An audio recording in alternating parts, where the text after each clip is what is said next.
Hello and welcome back to Kroger Studios Remnant Lunar Archon Session 69.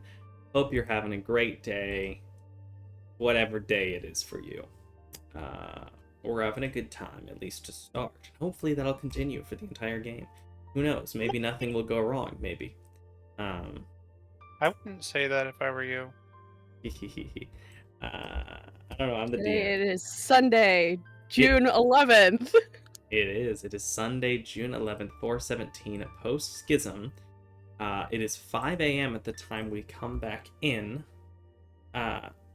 Maury had noticed that it is, in real life, one day past the day in the game. And so if we can make it to the next day in game, it'll be June 12th in the game and in real life. Shenanigans, man. Kooky. We did it. We caught up. Okay. Who's gonna give the recap? I don't know who it was last time. Does anyone remember? I feel like it's been a while since I I've done think it was Sam. Yeah, I think it was me too. Alright. Jack, you wanna give it? I feel like it's been Jack recently. I'm just gonna decide that it's gonna be Chris. I was gonna say, I feel like it's been a little while for me, so I'm fine with it. Yeah, I was about to say, I feel like Jack is like every third, maybe. Yeah, it feels like every other session. I feel like I've heard you describe it the time before last, and then a time or two before that. Yeah. Anywho, Chris, what happened last time? So we got into a very heated contract dispute. We thought about hiring an IP lawyer, just to make sure that the epic musicianship of the messengers was, well protected. We don't want anyone trying to, take advantage or start, medieval Napster or any of that junk. So we got sorted with the whole concert thing, and that was basically it, because we had pretty much already done everything else. It just took a while to go through the contract thing because Micah came up with a really creative and cool, like, I would call it even a mini game, like a little side quest of like, how did this turn out for you? Are you happy with this contract? Contract law, persuasion, suspect decisions. Was there anything else that I missed? I think it was pretty much just that, right? Is that in the performance? Well, there's something pretty big that happened after the performance. Let me hold on. Oh, the revelation. I totally spaced on that. I totally I don't know why, but it was like, it's one of those things where it's like, I thought, like, for whatever reason, I thought we were still at the dinner, but I'm like, no, wait, no, we went back to the end. So yeah, okay. So no, we thankfully, I guess John just didn't notice that his name was going to be plastered everywhere. Didn't think about it. Was caught up in the moment and the excitement of, hey, wow, we're going to get a whole bunch of monies. I don't know, but word quickly got around, and turns out that his family missed him. Dear old mom and pop.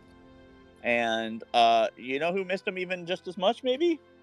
Apparently the city of Vacuo. And then they have now decided that he will be on town watch, as in he's under watch by the town, and were he to leave, it would not go well for him, apparently. So he's on city arrest. Yeah, city arrest, as stated in the Discord. And yep, that is and I believe as we left off, it may not have actually been that morning. I think it was that we left off that night before, the Saturday night, that as we left off, let me grab those names. I had them written down.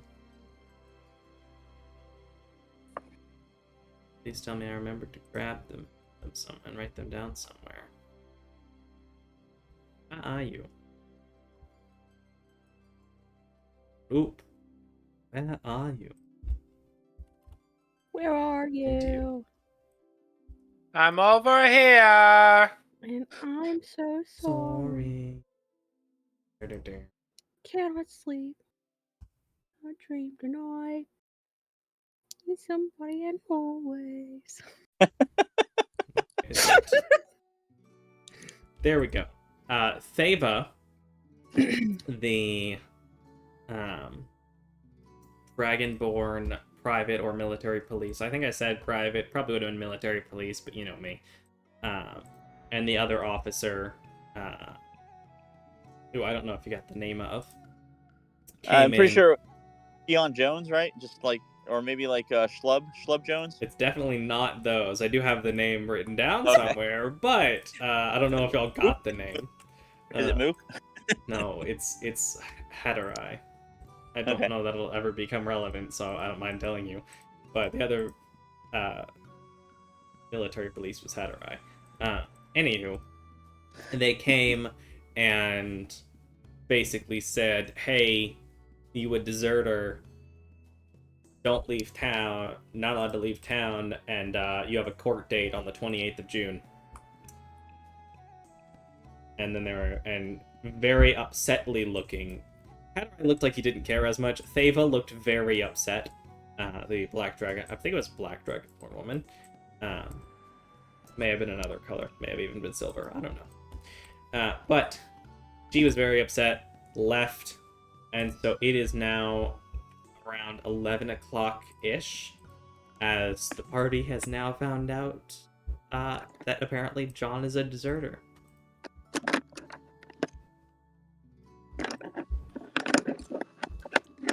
I mean, he didn't desert me, so. I don't know, but in character, they exit I mean, through the door. Garon sees it like John didn't desert him. You know, I mean, he blew up the building first, but he didn't desert him. That's up to y'all to say in character. I don't know. Saying this in character. What was the mom and dad's name again? Jean and Jane. All right. Jane is the mom. Jean is the dad. All right. Yeah, I thought we were like maybe like either like wrapping up there or like no, that's right. John said that he needed some time to try to process all these emotions and all these thoughts and everything. So he did want to go back, and Doug was weirded out by it and actually said something, which is kind of cool. Because Gron was definitely weirded out by it, but he's like, it's not my family. I don't know what their dynamic is. You know, like Gron would be like, hey, sleepover, let's go, guys. Let's all do this. Well, how long do we have the hotel? Y'all got it for the next couple of days, I believe. We'll say until Monday. Yeah, I think we have it for Saturday night and Sunday night, and then it was Monday to decide what we were going to do, if we wanted to do anything else from there, like change locations or whatever. But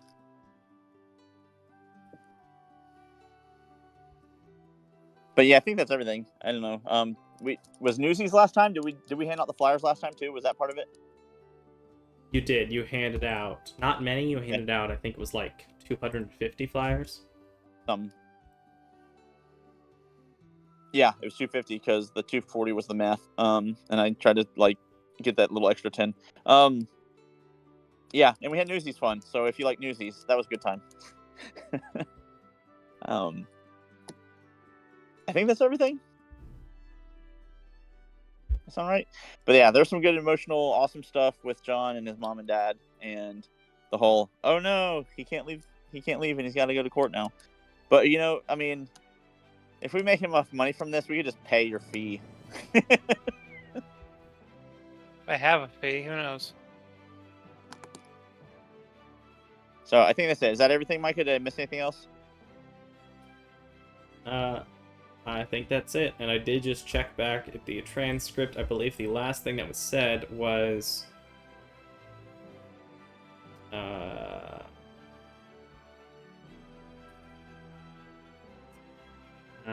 that John said, seems I may have to tell you guys the whole story at some point, or it will all come out at the trial, apparently. And then Jackie barked, and we ended the session. Yeah, she did. All right, so yeah. So, are there any dreams at night? I guess you can start us If off. y'all- Such a scenic ending. Do y'all want to a talk session. about anything in that, or is the party just gonna be like, all right, and then move on?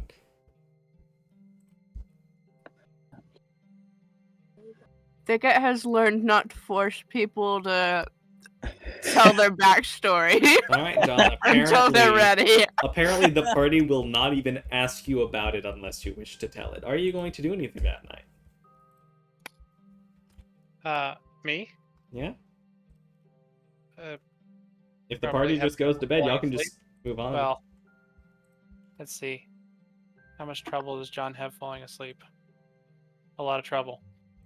Rough. But come the next morning, And an emotional day. we'll say at like 6 a.m. There are no visions, no special dreams. You may have normal dreams if your character has dreams. That's up to you. But the next day, Sunday the 11th of June, 4:17 post-schism at 6 a.m. would arrive. Garand makes 0 progress training Jackie. Maybe she's jealous because of all the time I spent, running around the city and making music. Maybe she's all like, yeah, I don't know. Did you leave her in the hotel during that time? Did you let her just kind of stand outside? During the performance, I think she would have been in the hotel. Oh, no. During the performance, she was in the kennel. Can Yeah. I She help didn't mind. train Jackie? I'm the only one that's like proficient in animal handling or something. Would you What is like it? to? Yes. Yeah, Okay. so yeah, I mean, as soon as Thicket would offer, like, Grant's like, oh, yes, I brilliant. have a +8 in animal handling, and I have speak with animals. Though I will say, for the purposes of this, because it's Garand's jackal, it would just give him advantage. Yeah. But if you want to roll again for the advantage, currently you are at 0 points. But she does know the techniques guard, fetch, track, trip, and search. Yeah. Hey, that's decent. Decent, you get 1 point over the night. Nice. Save up for something at some point, and in case you don't already have this linked in a note or anything, there you go. Okie doke. We don't have to necessarily roleplay through the whole thing. If y'all want to roleplay moments, if you want to say, all right, we stop at breakfast, and then John wants to talk to everyone, and then boom, into the location. Or, depending on what y'all want to do, we can just kind of move through the different stuff, make the performance checks for the roles. If y'all are trying to use more advertising or whatever else, that's up to y'all. The world is yours. What would you like to do? I mean, Doug has, but I know that Doug has questions, but he really only asks them when there's other things going on, He and has not to just ask like them at the worst possible time, yeah. Super Doug. Love Doug. Doug is great. Doug has questions, but he's ask not them asking at the opportune moment, which is to say, at the most inopportune times. Love Doug. Alright, so Doug has questions that he's not currently asking, but will at some point ask. Good to know. He's like, just give me a healing potion, but I really want to know. Great job on your performance. So about your parents. Yeah. If you're a deserter, does that mean you're a culinary master, or is it something else going on? Because I do think specifically Thicket, at the end, mentioned when they said deserter, Thicket was mildly confused and said, well, he does make good pancakes.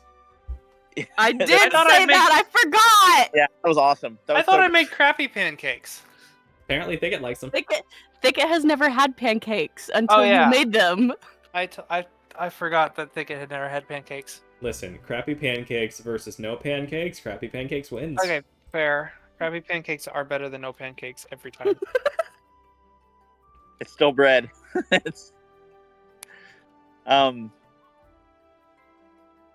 I guess I would, Garan would try to see how John is looking in the morning. So whatever, that would kind of determine what kind of, yeah.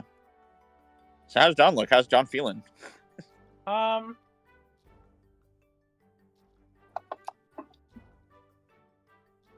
He looks kind of like he didn't sleep a whole lot. And, like he's pondering the choices that he's made.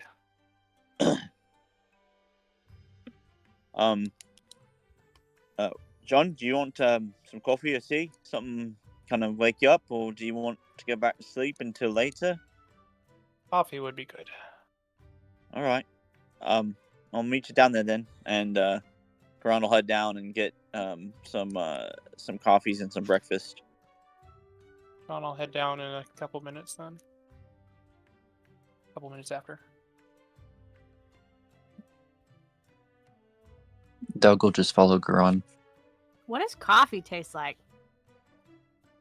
Yeah, it's time for you to find out. I think it's not the worst, but some people hate it and some people love it.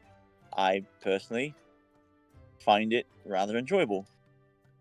Not in every time sort of situation, but maybe to help perk up our friend who's going through something. It's I don't know. I would have been much more elated, excited. I think he was overwhelmed. I don't think he knew how to process it all. So, like, what exactly is he going through? Like, what's to be processed? Does he not remember them? No, I think he feels maybe guilt or shame. I think he feels like he let his family down. I think he feels like he let himself down. He might be putting a lot of weight on his own shoulders, and Is he carrying something? it metaphor. It's you know, when it looks like someone's very sad, there's typically a reason, right? Same thing with angry or whatever. But the sadder it makes you, the heavier you might feel, like in your whole your body, your mind, stuff like that. So, And so this coffee will help perk him up. effectively, it might wake him up, give him a little bit of like a boost of you know, And, like and is this a facial thing you look for to see if it works? Does it make him stronger so he can carry stuff? It kind of rejuvenates. You know, it helps you to feel like you've got more energy than maybe you thought you did. And it makes most people very like energetic. Makes them, you know, at least for a temporary period. It's not a permanent effect, but it can help kickstart to the right direction, if that makes sense. Like if you're thirsty, you have water, right? If you're sleepy, maybe you have some coffee or some tea. So just something like that, and he could get him to the place where he's ready to start trying to either process it or, you know, talk about it if he wants and so forth. But, you know, I know that the town is calling him a deserter, but he has not deserted us. So Well, he made us pancakes. he did make pancakes. It means, though, the deserter as a crime means to leave one's post, to fail in the line of duty. So you haven't had a job yet, but every time that you go to a flower seller and you buy a flower from them, imagine if you went to a store, the flowers are there, the door's open, there's a cash register or whatever, you know, some sort of contraption. You know, just different cities have different things, and suddenly you are completely by yourself. There's no one there, and you cannot buy a flower. You could steal one, I suppose, but since I don't think that you're much of a thief and you'd want to talk to the person to find out what flower they would like and you'd like that customer service, you wouldn't be able to have any of that because the person just left. They said, no, I don't want to be a flower seller. Well, he did desert us in that last battle because he was there one day or 1 second and then gone the next. Oh, maybe he did. Maybe he was scared he was about to die. I mean, he appeared, so I don't know. He helped. I don't know. Deserter means more like not just a temporary period. It means more like a long-term sort of thing. The point seems to be that however long he's been gone, this is the first time he's come back, and so now he's going to have to face that problem. So imagine leaving us for the fight and then never coming back, and then we find him one day. We might be pretty upset with him, right? Why would we be upset with him? If he just left us in the middle of a fight and we got hurt, or, you know, like, let's say he blew up that building that I was in, and then he didn't come in to try to back me up. That would be not good, right? Well, what happened to him? We don't know, and it's up to him to tell us. But my point is that he hadn't deserted us. He hadn't done that to us, and so maybe he's changed. Maybe he's trying to change. Maybe he hasn't, and it just hasn't been necessary for him to leave. I don't know, but at some point, he will show that he's not just a good travel companion, but a loyal friend, as I believe we've all shown ourselves to be. And I'm trying to give him the benefit of the doubt. He did not have to come in and to try to help in that bandit camp. So, I'm interested to see how he approaches the whole situation, but we have several weeks until that time. About 3. So who knows? Who knows how it will go?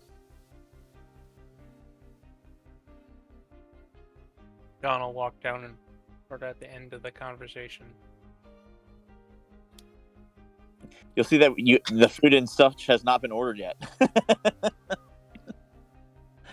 Oh, all right, there he is. Get us a table, would you? And Garon will go to the bar and then order the 4 breakfasts and a round of coffee and some water, just in case Thicket or Doug don't like it.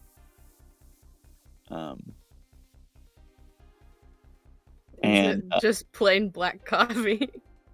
I mean, I'm sure that they would bring milk and or sugar, but if they don't ask, then I would end up asking, I guess, by the end of it. Oh, make sure that there's that. But how is everyone this morning?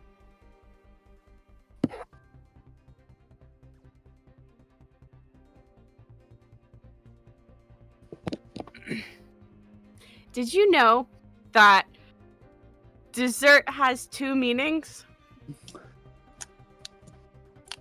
Funnily enough, I did. What has you thinking of that? It was just something Garon was talking about. I was confused, and so was Doug. Oh. Are you still confused? A little, but I've come to realize that asking more questions isn't always helpful. Well, dessert in most cases is a nice treat to eat. Dessert in my case was me not coming back after escaping captivity, so everyone thought I was dead. Basically. Yeah, Garon said that you might be worried that people would be upset with you. But I don't think that's really a thing to be mad about, like deserting someone, because you don't know why that they deserted you. So like, why would you be upset with them before you even know what happened?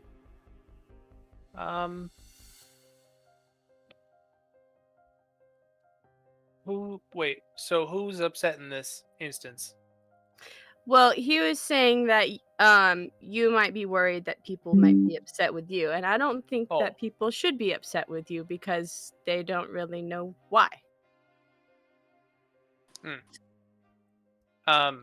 Well, for family and friends, upset might be a concern.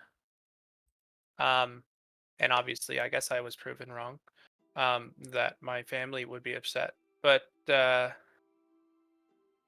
for the military, it's less about being upset and more about the fact that deserting is a crime if you get found out.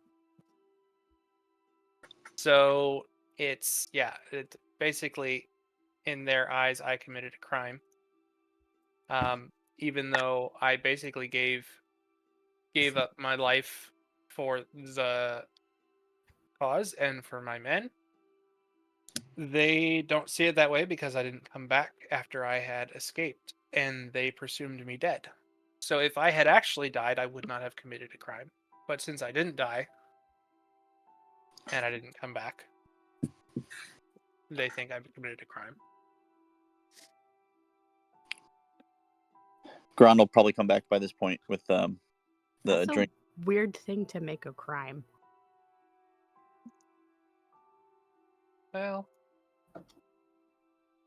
I mean, if it wasn't a crime, you could maybe see where that would end up. You know, people would be leaving. You wouldn't have a military because people would be there'd be no punishment for normal people, for normal soldiers to just leave when they got scared. Why would someone be a soldier if they didn't want to be a soldier? Not everyone realizes what it means to be a soldier until they're in a battle. Also, some are just born into it.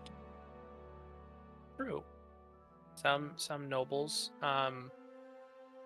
basically force their children to be in the military, or they need to be in the military for some other reason. Maybe it's because they're poor. Maybe it's because that they have no other way to survive. So they go into the military because it's guaranteed food and a paycheck that you can send back to your family. But during war, there's many times where you almost get killed, and that scares people a lot and leads some people to want to leave. And if they didn't punish that, as soon as a battle happened, most of their soldiers would leave. So that's not exactly what I did, but that's what they're equating what I did to be. I don't think people would be very good soldiers if they were forced to be soldiers even though they were scared. Sadly, that isn't the way that the world works sometimes.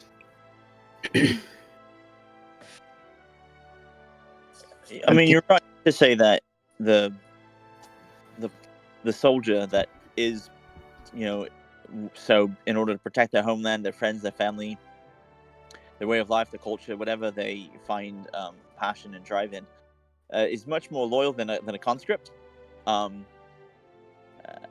Sometimes the conscript is loyal enough to their own skin that they're like, well, as long as I'm getting, food and so forth, I'll make the best of it. And then when they get the opportunity, they run. So it's one of those things that you risk, just dying outright, which some people might find preferable, I suppose. But typically, we all like being alive. Yeah. So I think what confuses me most is if I had parents, which I don't, but from everyone that I know who does, usually returning to their family is one of the first things they do afterwards. So, like, I just don't understand why wait 15 years. Oh, Doug, you don't have parents either? That's cool. We're the same. Doug just gives you like a very confused look. Did you also wake up next to a tree? Did the moon tell you your name? No. I just grew up in the orange sun, not knowing my parents.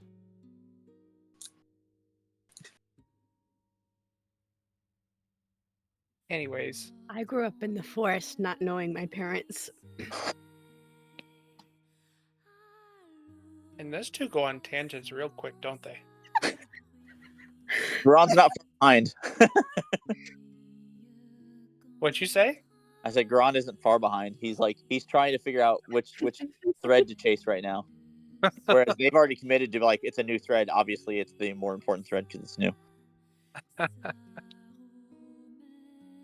Well, John, you're welcome to talk about whatever you want to talk about. You know, if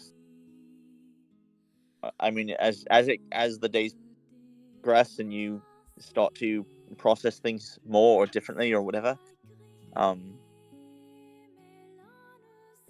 feel free to open up to us. And I mean, I can't. None of us can live your life for you. So obviously, Yes. like to know, but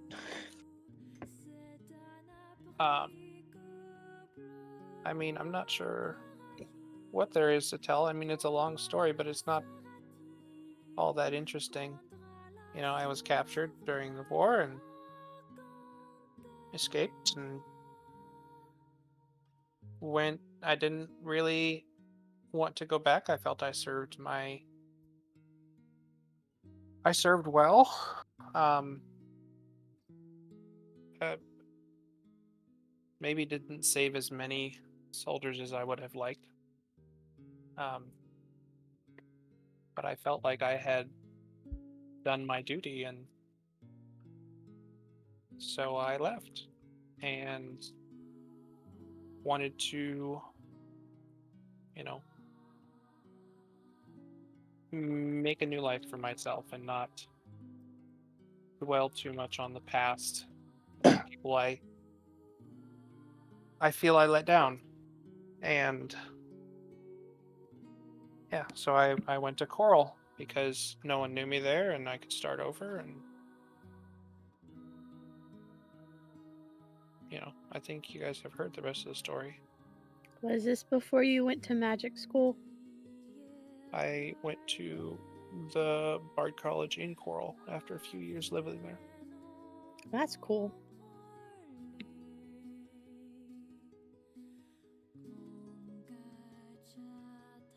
But I kind of I decided not to go back to Vacuo because I felt I had let down my family, my friends, and I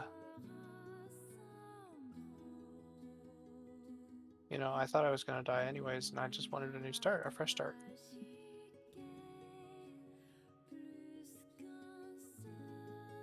So you thought you were going to die even after you escaped, got free? Is that what you mean? No, I meant in the while I was captured. And then did you think that you failed your parents and your friends and family or whatever by being captured? Is that what you mean? Yeah, I mean my pretty much my whole unit was killed or captured. So I mean that as far as the military is concerned, that's a pretty big failure.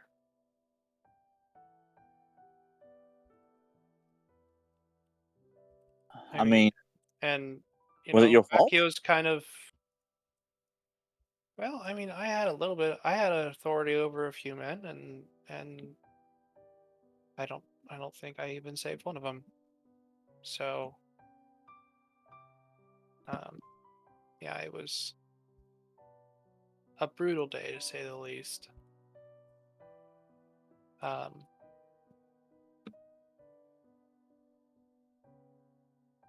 Yeah. So you you felt like you failed. We're not counting whether you're not or not you did. That's not where I'm going. But you felt like you failed, and then you thought it would be better for them to think that you died, that you failed and died, not failed and lived. Is that like survivor's guilt, survivor's remorse? Is that? I guess you could maybe put it that way. You know, the choice at the time after I escaped was either, I survived and came home after losing my unit, or I died a hero. I don't think I would have come home to a hero's welcome for sure. I mean, the honesty is appreciated, but I think that's what they're going to try to lean into when it comes to this court issue for you.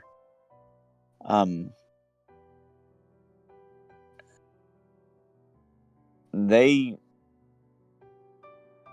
might have a case if that it saddens me. Did you think all of this was possible when you signed up to go with us to Vacuo? Honestly, it's been so long since I've been back, I hadn't given it much thought. I mean, I hadn't even really thought about seeing my parents again or seeing anyone I knew for a long time. I haven't been back here in 15 years. So it maybe was a brief thought on my mind, but I didn't worry too much because I didn't think anyone would have known me or recognized me. I guess I didn't put too much thought into it. I've been having a decent time with y'all, and you guys were headed up this way, and I couldn't very well just not go with you either. I don't think.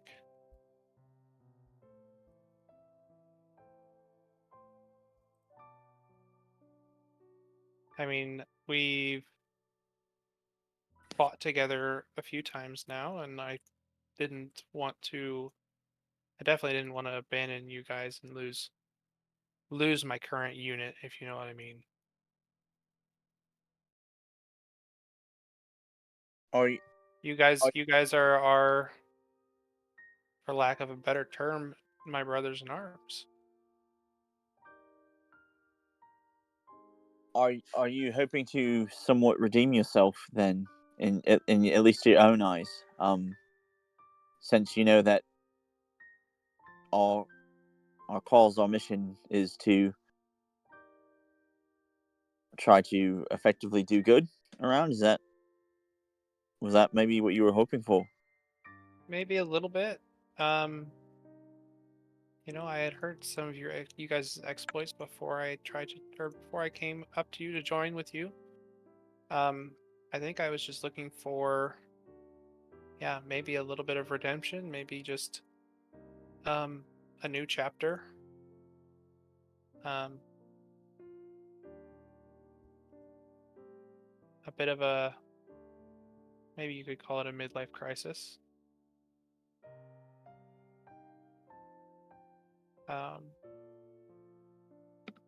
Yeah.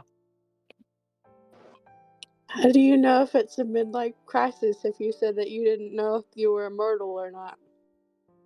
Well, by human years, it's midlife. I don't exactly know when midlife is for me. And running with you guys, midlife could have been 20 years ago, so.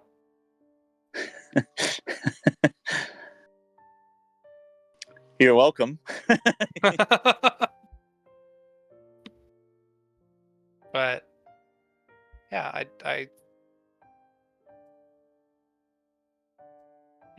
don't know. Maybe I was looking for redemption. Maybe I was just looking for a release. I'm not sure. guess we'll find out whether or not I am worthy to be redeemed.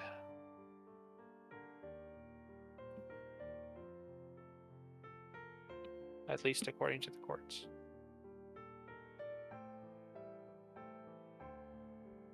Well, who knows? Maybe we will have garnered enough powerful attention to perchance sway things in your favor.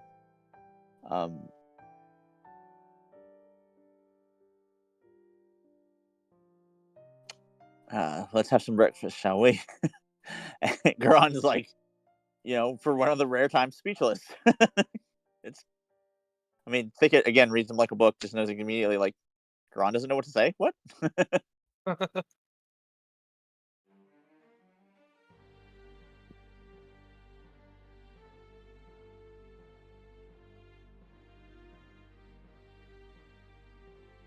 Yeah.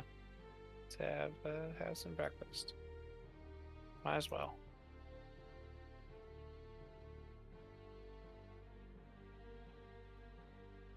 How does Garon drink his coffee?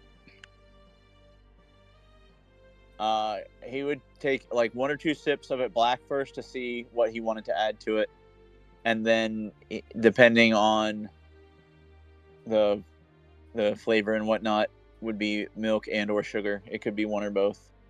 The So I kind guess- of roast you order. What's that? Depends on the kind of roast you order.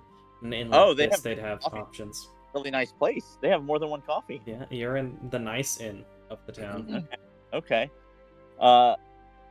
I guess since the idea is to help kind of kickstart John for his day, he would look for a light roast. Because oddly enough, the light roast actually. I was gonna mention that if you didn't. Has more caffeine. Light roast has more caffeine. Yeah. Because roasting roasts out the caffeine. Yep. Unfortunately, espresso doesn't exist yet. That's okay. The original patent was. There created- is only John's cafe au not that lait. fancy.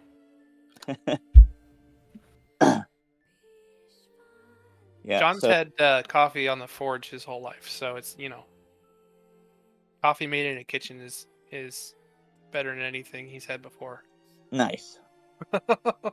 So yeah, so whatever kind of light roast they have, if they have more than one light roast, which I mean at this point I'm starting to think is possible, then he would look for something that would be like unique to the region. So like if they had a special like vanilla flavored one or lavender or some kind of blueberry or something, then he would go with one of those. Lavender certainly sounds like it fits the area. Okay, so then he'd do a lavender one, which means that he would do just like probably like 2 shots of milk, depending on the size of the cup, and no sugar because the sugar would overpower the floral. Since Thicket has never had coffee before, he'll prepare it exactly how Garon does. Nice. And Doug just watches intently. Does Doug drink coffee? He does. But he doesn't experiment with it. And he's more so curious as to how Thicket reacts. And John. Because he never thought that coffee was a ways to perk up. He's intently watching everyone's facial reactions. John And doesn't then even wait for it to cool off. He just downs the mug. Doug Make a con not save. Oof. Take some Doug fire just- damage. never thought of like coffee perking him up, so he's also Burn like the roof of your mouth. internalizing it. Hold on, that was a check, John. I'm pretty sure you might have a save bonus that might be different for you. The saves are on the right column. The checks are on the left. Oh. I have a +1. Well, it the gave me same. a +1. Oh, it's the same. Okay, And I okay. literally rolled the same. Yeah, What? Oh man, that's it hurts fire. a bit, but you down it. You get through it. Burn the roof of your mouth a little bit. Garon's eyes widen and he's like, "Oh, does heat not bother you? Are you resistant to fire damage? Are you part like fire ganassi or something?" No, I just, grew up in a forge and, needed to drink the coffee before you got soot in it. Oh, well, that's. I suppose in some ways I really did live quite the charmed life. Then I hadn't even thought of that. Next time I will try to remember to warn you to slow down. It's much better if you sip it. And I'll wave over and I'll ask for a refill or another round or for John or whatever. Try it a little bit more slowly with some of this, and I'll put a little bit of the milk or creamer in there. Guess I've never really had it with anything else in it. Always just done it straight and get all the bang for your buck.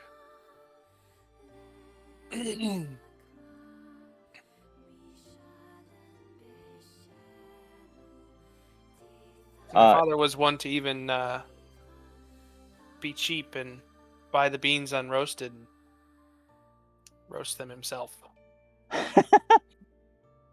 That's honestly, that sounds like fun. I think I would enjoy watching that at least once or twice. So is there a how much does Thicket like coffee check? That's up to Thicket. There's no check for that one. If Garan put milk in it, he'll probably like it a little bit better than if he didn't. Still doesn't like it, I assume, but likes it more. If there's than no other sugar, things. then he doesn't like it as much as he would or could. I have a feeling Thicket might be more on the side of like a little bit of coffee with your creamer. Yeah. Sweet tooth. That's funny.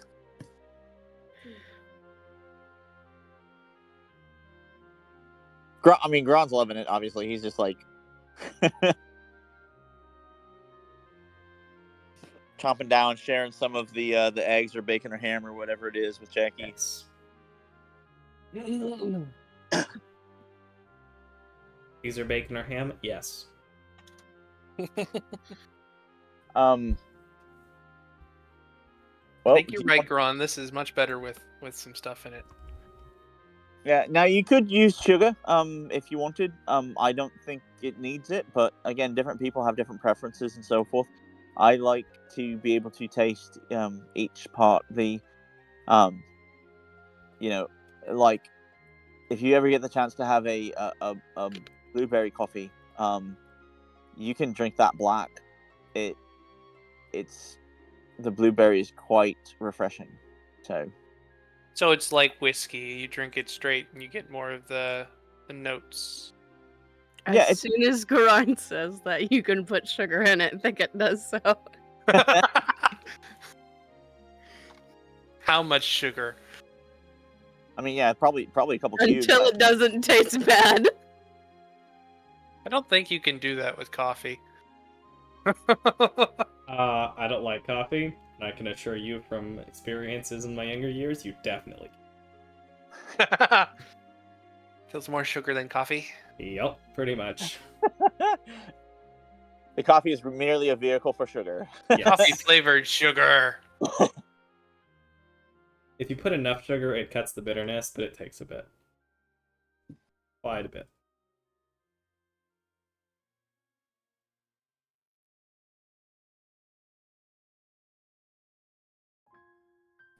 There's a dwarven saying, eat bitter, taste sweet. You ever heard that one? It's I think it's their kind of like a mantra for having somewhat difficult lives that they've lived, throughout the centuries. You say that again, I couldn't hear it. Sorry, the dwarves, they have a colloquial, a cultural proverb, eat better, taste sweet. They have had a challenging history, with countless wars against orcs and goblins and all that. the deep things that come up from underneath as well. So Eat better, tastes sweet. yes, I think a more common one might be no pain, no gain. Ah. Oh, eat bitter. Yeah. I thought you said Oh. eat better. I was Oh, like, what? I sorry. did Sorry, too. I apologize. I know that my common is somewhat broken and different. Got a bit of an accent. Yeah. Apologies. So yeah, sometimes my words may not sound exactly the way that you think of so there's a little bit of lost in translation issue. But my apologies. Oh, no But apologies necessary. it's always nice to try something new. You never know when you might find something that you like, so that's always good. I think Gambit is either overwhelmed at the prospect of all the opportunities here, or he's simply trying to rest himself. So Yeah, I'm just feeling kind of tired. oh, there you are. Yeah, I'm listening, Thought maybe but don't have much to say.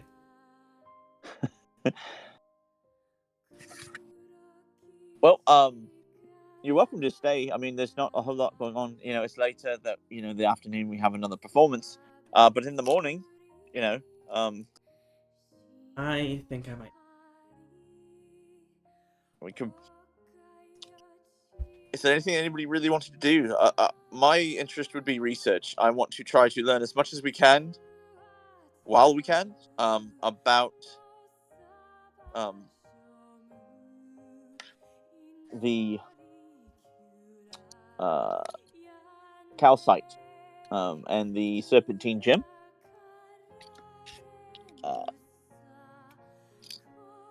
I'm fairly certain that one will be somewhat easier to acquire, since the other one is in the hand of the Lord, and the other one might be a kind of a treasure hunt. Maybe a fetch quest, sort of go here, go there, go this, do that, that sort of thing. So I think the other one seems a little bit more promising. And if we had two to go do those other two, I think that would also be of benefit. But I'm open to anything. I mean, I don't know that shopping's open today, but it might be because of the whole, celebration thing and such. And do we want to practice for the race, or do we want it to be more of a surprise and just to kind of enjoy ourselves?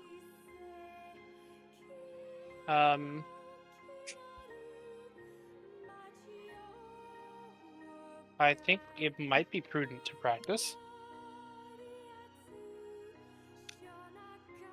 Doug, take it. Well, it'd be harder to do the full, go to calcite briefly and then come back with the current situation with John. No, I agree. I don't think we should go there now. I don't think that that's going to work out. I think it's too much. But we might be able to learn information, True. and that's kind of maybe where I'm at. I wanted to maybe go back to Sasha Hellion's husband. It's fun to say that, and see what he might think about the whole situation. See if he could maybe point us in the right direction.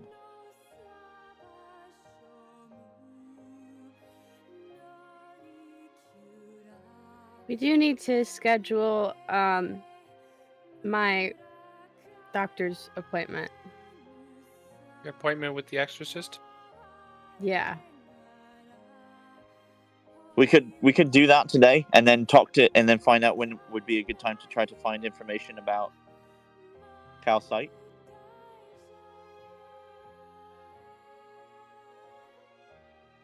Wouldn't be a bad idea.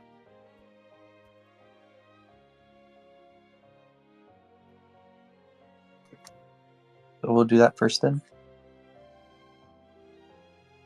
Fine for me. I guess finish up eating and then we'll head out. Okay, so you're scheduling the thing first? Do you dispel magic? Or dispel evil and good? Did I misunderstand? I mean, if he's available right away, then sure. But You would I have think we'd rather. to... You'd have to schedule it ahead of time because you have to essentially send a message to Simeon who sets it up. Right. You'd be able to do so, though. What day are you hoping to have it done? It probably wouldn't be done on the Sunday. Yeah. So I mean, Monday, Tuesday, and Thursday. Monday, Tuesday, and Thursday are all open. It is Wednesday, Friday, Saturday, and Sunday, which are not. So we have 3 days to do other things, or we have half days because we could do Wednesday or Friday or Saturday or Sunday as a half day, but it would have to be in the morning. So it kind of depends on his availability or whatever. So which day are you asking for? I think it. As soon as possible. All right, Monday.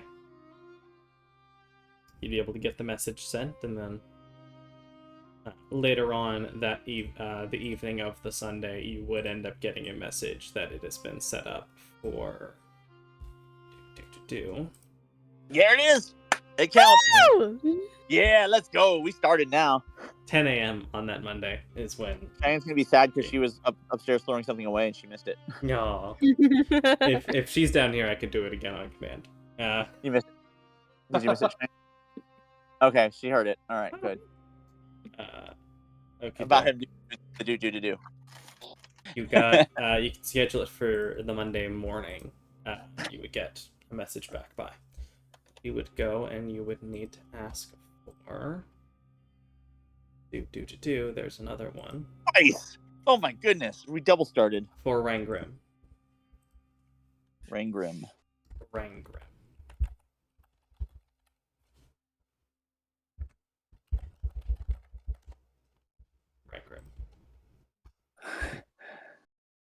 All right.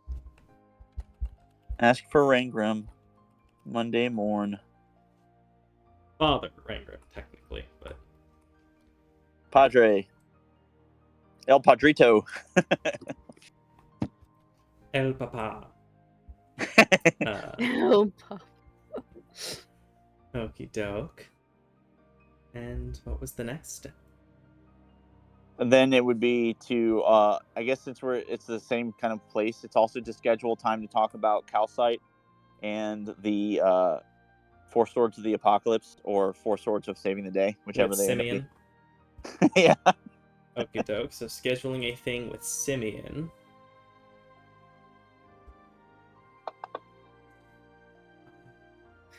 Four Swords of the Apocalypse. He could see you on the Tuesday, either at 1 o'clock or 5 a.m. Tuesday at 1. Yeah, let's not do 5 a.m. again. Yep. Tuesday 1 p.m. for. What time was Monday morning, Father Rangrim? 10 a.m. 10 a.m. Okay. I'm making notes now that I'm, now that we're in somewhere that like all of this stuff is very much more important. I think because like everything else has been relatively small by comparison, but this is like trying to do a whole bunch of stuff in New York, and if you don't plan this out at all, you're gonna mess up. For calcite research. Perfect. Yeah. All right. Well, then it would be lunchtime and then rolling for monies. Okie doke. You would, upon arrival and connecting with Geppetto, he would convey the payment, which the amount that was your portion of the previous nights was 378 gold pieces and 6 silver pieces. All right. So we give him the 300, which will pay for the 2 days. Okie doke.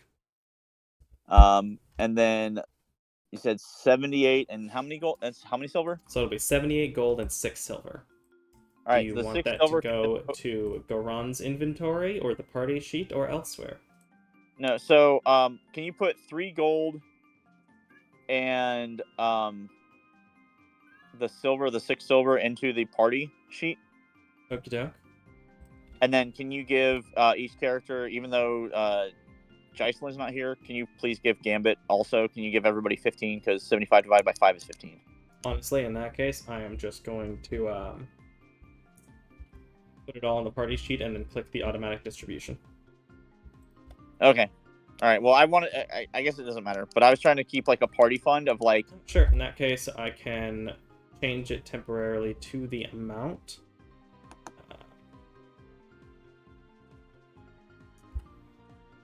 Box, so everyone gets 15 gold, and then I can also easily edit it to put back the amount that's there. Okay, cool beans.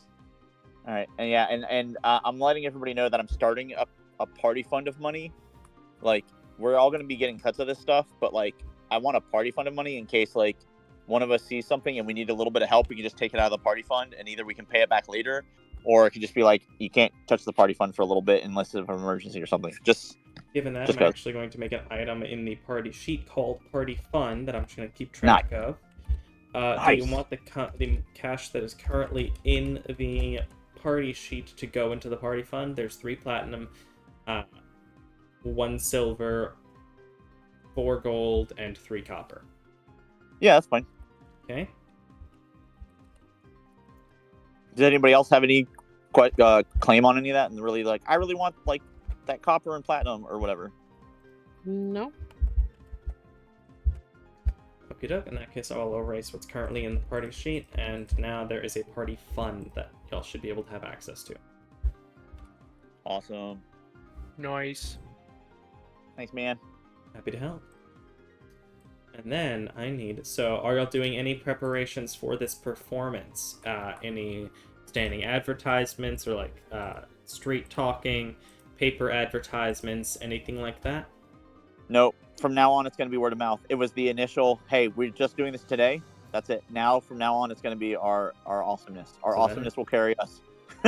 Then the initial performance gain. I need... Roll 3d6. And then... John to roll a 1d10 and a 1d100.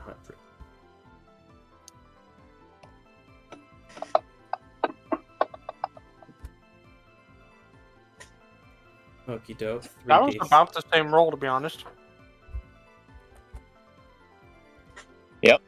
Mathematically. Okie doke. Very nice, very nice. So that amount is going to come out to, let's see.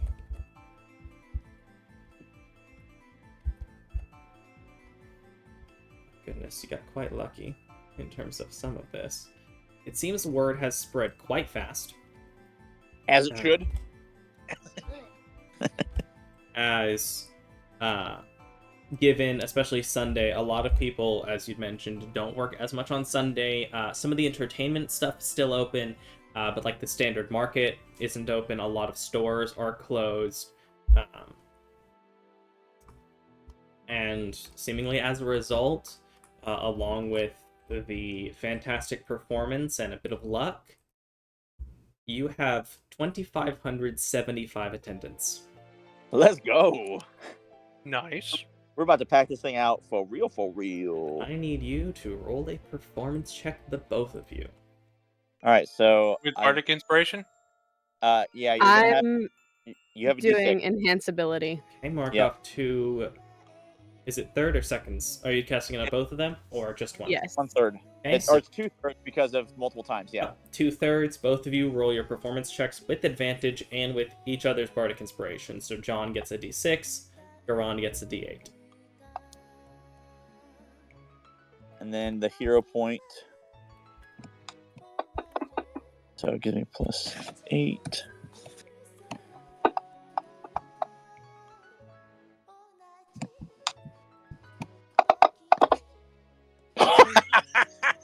$23 for me. That's pretty good. And of course, Oh my gosh. Almost Ron the gets- same again. 40. What is that? 44? 38. So 38. What'd you roll on the? Did you already add the D8? I think you did add the +8 already. Is that right? Yeah. So I got 6 and 2. So that's 8. So was it plus so my 38? It 19, doesn't have anything else being added on. It is just the 38. Both you rolled nat 19s. Very Okay. nice. Plus 19. Yeah. Wow. So your Doubled it average with the performance is 30, which is obscene. For the record, that is the in terms of the standard D&D guide of difficulties, 10 is easy, 15 is hard, 20 is very hard, 25 is incredibly difficult, 30 is impossible. Higher than that doesn't have a qualification. And he's consistently rolled higher than that. Yep. Yeah, there's a reason you grabbed some big attention previously. Exactly. The point is, that's why I was comfortable saying it. I knew that, like, overall, we were going to be able to prove the truth of that promotion. Therefore, it was totally worth doing. And then she'll be like, "Yeah, of course. I mean, you've heard him. You know he's great." I need to start like multi-classing and get my proficiency bonuses up here. Or I you can said, take there's a like skill mastery, and you'll immediately get proficiency, and you can have expertise, and it would bump your charisma. So you Does could take a possibly feat. There are ways you could potentially get proficiency in it. You're currently getting Yeah. half proficiency on the performance. I appreciate that. Apparently, in the performances, so much so, John does an amazing job complimenting Garand, because you consistently roll really well with his larger bardic inspiration, and he consistently rolls poorly with your smaller bardic inspiration. So it's genuinely him hyping up your performance more. Right. I mean, it's proper accompaniment. That's like, at the end of the day, like, the accompaniment is like, it's support. It's good. All right, you'll It's get awesome. your payment the next day, but you got quite a bit of cash in that one. That will be your 60%. Good deal. And then we'll have to redo the contract, which I think was part of the payment. So if they have the next contract ready, Yeah, then we can just sign. so I don't have a full written out contract for this one. It's much more standard. Yeah. They prefer at least 3 days notice on performances, but also he knows you now, so if you were to have a lower time of prep, he'd probably be okay with it. But the standard is, I believe, as we said before, ended up being that he negotiated down with you to 600 a night, and you get the 80% cut. Okay. And he at least knows that the plan was to do a midweek Wednesday, Yeah. like hype matinee, like to again to keep people interested in his show, and then the 3 matinee shows for Friday, Saturday, Sunday. So the midweek Wednesday evening show, and then the weekend matinees. Yep. You'll have those 4 prepped and registered. He tends to prefer the payment up front, but he does. We'll be able to do time. He We'll be able allows to do it that. by the time, especially if for contracts. A, he trusts you. B, contract-wise, typically it's payment by day of. It was because of the short notice of the previous contract that was the day after the payment for payment. Right. As well as him being more generous with the terms. But as long as you pay by day of. So effectively, the amount that you'll have, you can pay, and I can give you a spoiler, you made 1,545 gold pieces from that. Good. So we can pay 2 ahead. Yes, you And can then- pay 2 ahead, and then hopefully you'll begin to make more of a rolling profit after that. Yeah. So we'll pay 2 ahead, and then on Wednesday, we should be able to pay the next 2. So that means that Friday, Saturday, Sunday would be pure profit. Yep. So oh wait, we're playing every night? No, you're paying... We're paying 4 nights a week. We're playing 4 nights a week. So Friday Okay. one night, or 3 Wednesday afternoons. night, and then Friday, Saturday, Sunday afternoon. So it's 4 days a week. Oh, okay. So because I wanted us to still have plenty of time to be able to do shenanigans around town. Yeah. Because you always need shenanigans. Yeah. Yeah, no, that's fine. I was just like, John's gonna get like carpal tunnel from this. If we're I'm doing it sure every day of the week. Jocelyn can tell us exactly how much it would hurt your wrist. Well, I guess because John plays the lute, doesn't he? Mm-hmm. Yeah. So, I mean, it's still going to hurt for both of you, because I think, Garand, you're still doing violin for these? Is that right?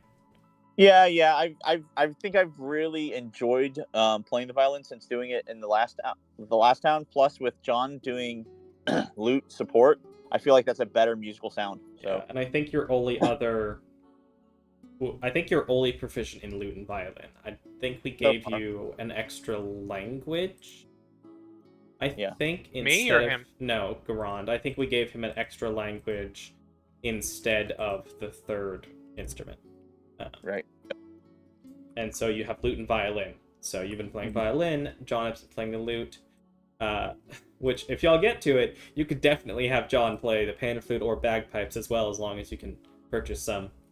Yeah, I was gonna say I need to get some bagpipes because I really want some. Also, John, I realized for some reason you didn't have proficiency in smith stools, and I think it's silly that you don't, because you have literally been doing smith work 3/4 Yeah. of your life, and so I'm Mhm. giving you smith stools.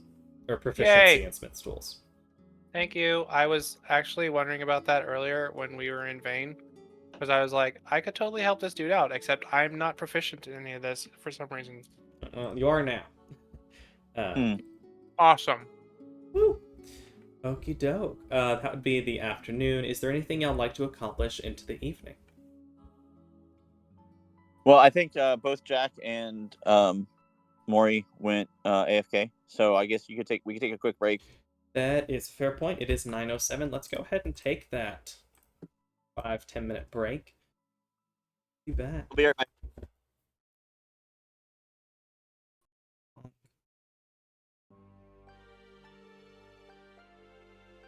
Look at y'all making big money. Which, Took you long enough. I mean, yeah, fair enough. But it also did occur to me, like, I know y'all want to do the race and everything. If y'all just stayed for like a month. I mean, granted, payment would start to fall off from novelty reasons. Even for a great performance, you're just not going to make as much in one location after playing 4 times a week for a month. But y'all could potentially try and make an equivalent amount of money in profit over the course of a month that you would from the race, at least with the level of performance y'all have. Y'all weren't rolling so high, you wouldn't make so much.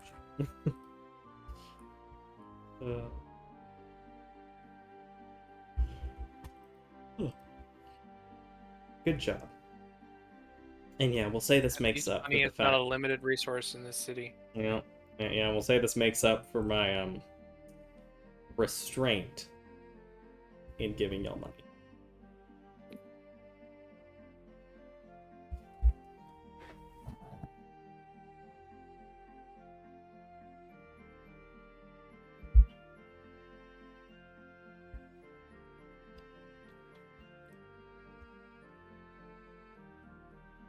Switch back to the casual list. I definitely realized way later than I should have that I could just turn on the emotional playlist while y'all were talking about John's backstory, and it would enhance the experience. I wish I had remembered to turn Spotify on. Fair enough. It'd be nice if you were able to play that through through Discord, to be honest. It would be. I've tried before, and it hates it. Maury, we're taking a quick 10-minute break because we realized both y'all went AFK, and it's also that time. So. Well, I just took a bathroom break. Yep, well, got another 7 minutes of break, so enjoy.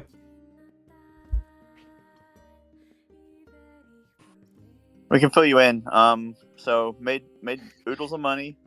We're set up for at least 2 of the next 4 days for making money, and provided the next one goes as well or better, then that means that Friday, Saturday, and Sunday will be all pure profit. So we could be in a really good place monetarily speaking pretty soon.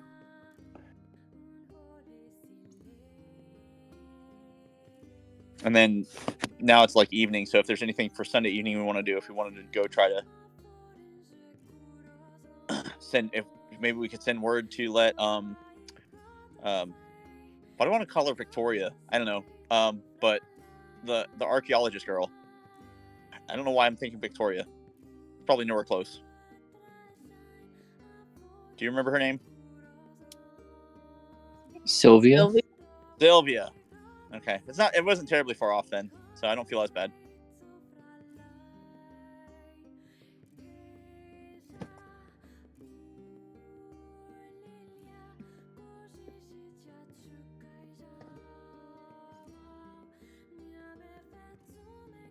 But yeah, we could send word to her and let her know that we're in town, and maybe she can even come check a show if she hasn't.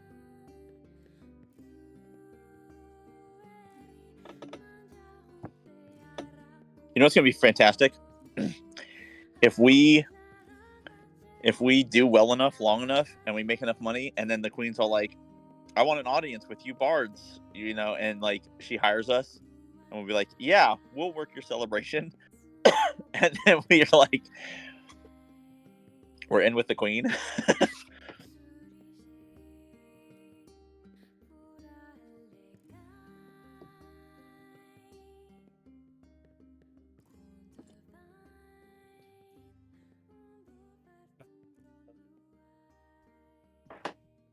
Hey.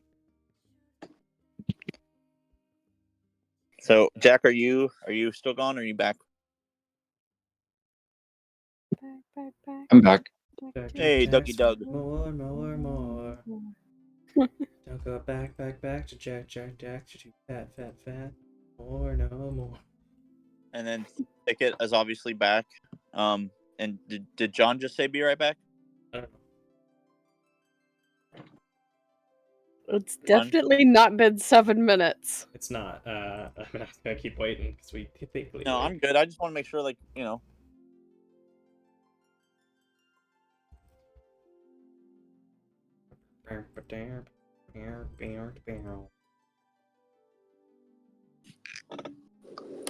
Let's see. we actually have a meadery that's like close to where I live, and so they have like new stuff that they put out all the time, and you get to try it. There's this one called Cherry Lee Lewis. It's supposed to be like with cherries and stuff. I'm not a super huge fan. This is the first time I tried it. I like they have the one I had last week was elderberry. I like that one a lot. Ooh. So, who was it that also remembered Fusion Fall? Me. 2 weeks ago. I was curious. It went Freaking love it. down in 2015, I believe. Wow, that lasted a lot longer than I thought it would have. Yeah, me too. Unless I'm wrong and misremembering, and maybe I am. I do misremember things. But what I haven't misremembered is that, as fans are to do, there are multiple fan servers and multiple different multiple different groups that keep up different servers, some of which have updates, some of which are like just a legacy version that stays the same, some of which have people that actually have events and stuff, or will repeat the older events periodically.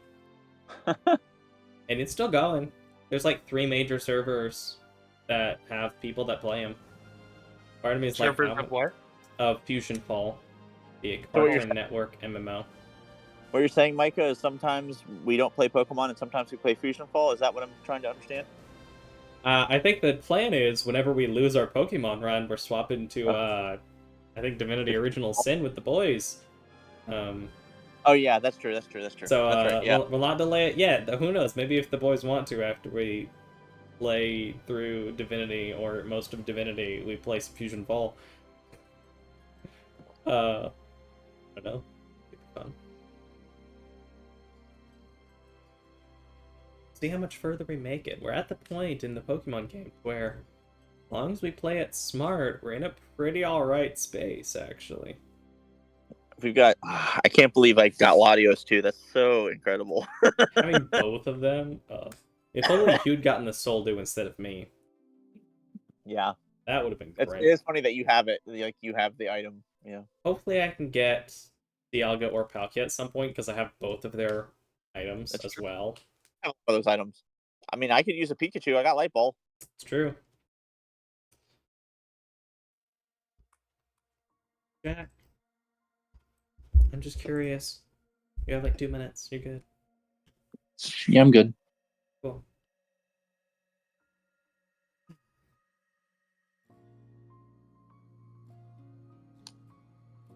Nier Automata music, man, it's so good. I don't know if any of y'all played the Nier games. Both super cute. They're I very would say good. wait for colored pencils. What was that? Harder to make those look as nice. Every time you talk about the Nier games, I always remember how I was able to recognize the voice acting of Advice. Liam O'Brien Character just advice. from one video. You can use, there's paper over there if you just want to grab a paper. And what'd you say about it, Sam? I asked, what are those?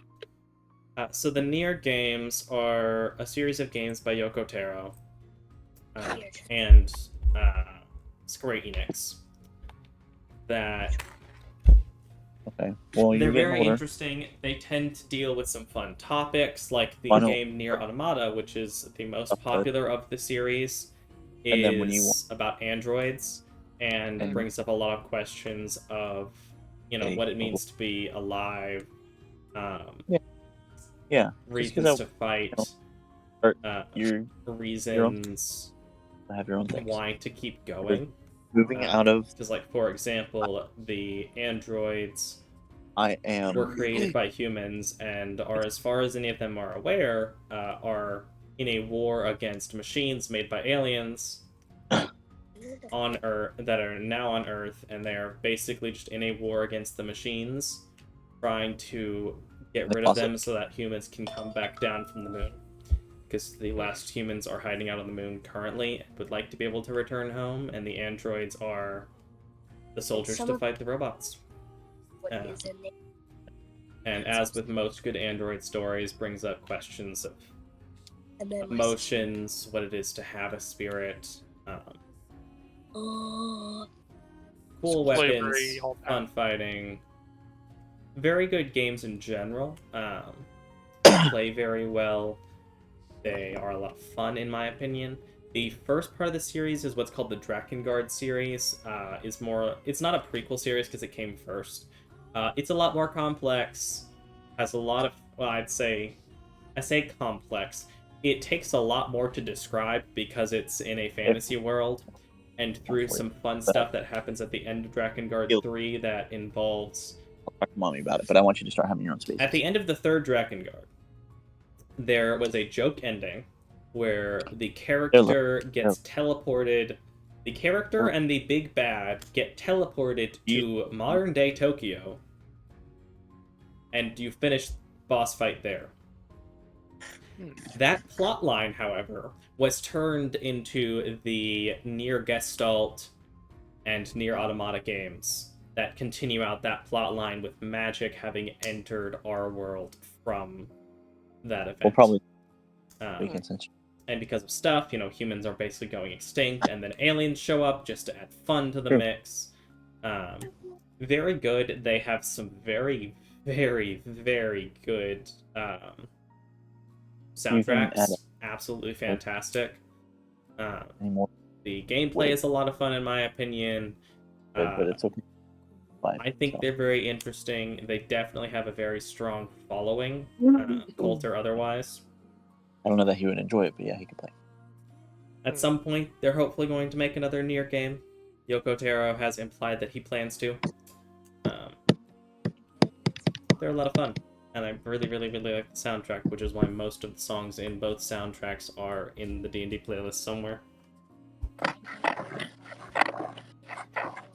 But that's my rant on the Nier series, and now we return back to the Dungeons and Dragons series. But alright, it is that evening, after you have finished performing and preparing. You would have gotten the information that you are meeting with Rangrim the next morning. Is there anything you would like to do? Wherever we end up going, Garon's going to leave a note that when he meets tomorrow, he's happy to sign the normal, typical contract, and he thanks, and also with a thank you to the owner and the company for being willing to meet them, halfway effectively and letting them work out this deal for these 2 days. Keto would appreciate that, and you would be able to prepare the contract for your attendance. All right. With So whenever he remittances. pays, then that'll be tomorrow, like after Thicket and everything. But still, just so it's ready. Yeah. Well, you guys want to go do anything? It's still evening ahead of us. Dinner and such. Yeah. Your parents did come to the performance. They would have come up and said hi, and offer if you want to come back to dinner.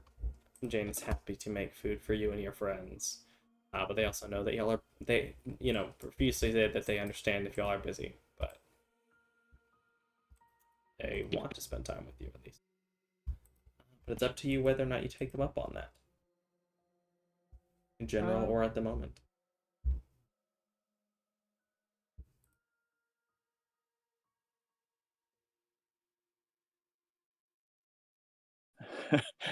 It's so funny because like nobody's saying anything, and like I'm pretty sure we're all looking at John like, I mean, I don't know. I'm trying to think if John would know good place to eat, but also doesn't want to like be rude to his mom. You know. I mean, did we have any plans, guys? Hint, hint, nudge, nudge. Maybe want to eat somewhere. Okay, so I mean, Garon's probably going to fail this, but he will attempt the insight to see if he understands which direction he's going. Maybe. Does Garon maybe understand? Well, who are you asking? I'm asking Micah. Does Garon maybe understand which way John is trying to lean? That is up to Sam. Oh, John doesn't. Does John not does- want to? John, doesn't necessarily want to tonight, but he doesn't want to be rude to his mom either.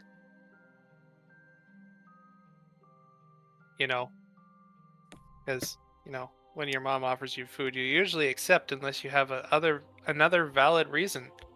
Not. All right. So what does that 14 say in your mind? I guess. What does Garon maybe pick up on a 14 for you? Here. About this. Garon should more or less get what John's getting at. Which is he doesn't feel comfortable going, but he also feels bad that he's going to disappoint his mom. Yeah. Okay, then Garon will just be like, okay, no, we love food at your place. It's wonderful. Okay. And Priest is like, no, I understand. I'm doing this anyway. Well, here's the thing, like, because Garon is like, John doesn't want to go, but he also doesn't want to like hurt his mom's feelings. So the real thing is that ultimately John's not going to want to hurt his mom's feelings.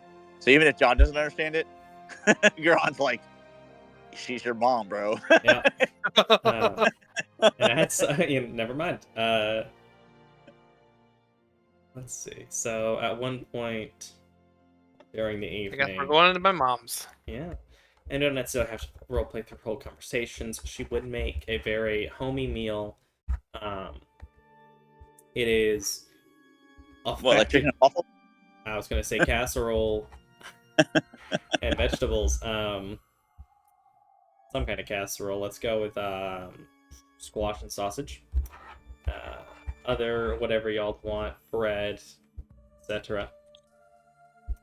If you'll ask for something, she would offer to make it, as long as she knows how.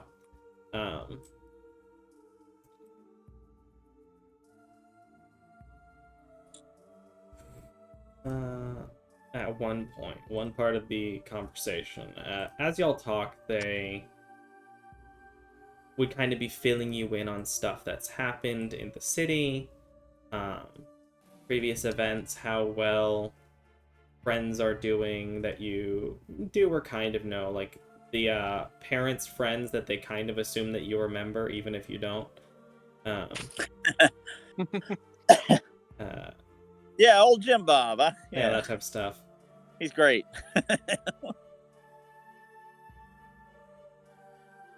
And while you were gone, Hayden did a great job of taking care of us for anything that we needed. He's been a very good help. Have you been able to connect back with him since you've been back? I can't say that I have. Didn't know he made it back. He did. Spent a little bit of time. When he got back, what's the word, honey? Sick leave, or I guess recovery. Yeah. From the wounds he had, but I think he's still in the military now.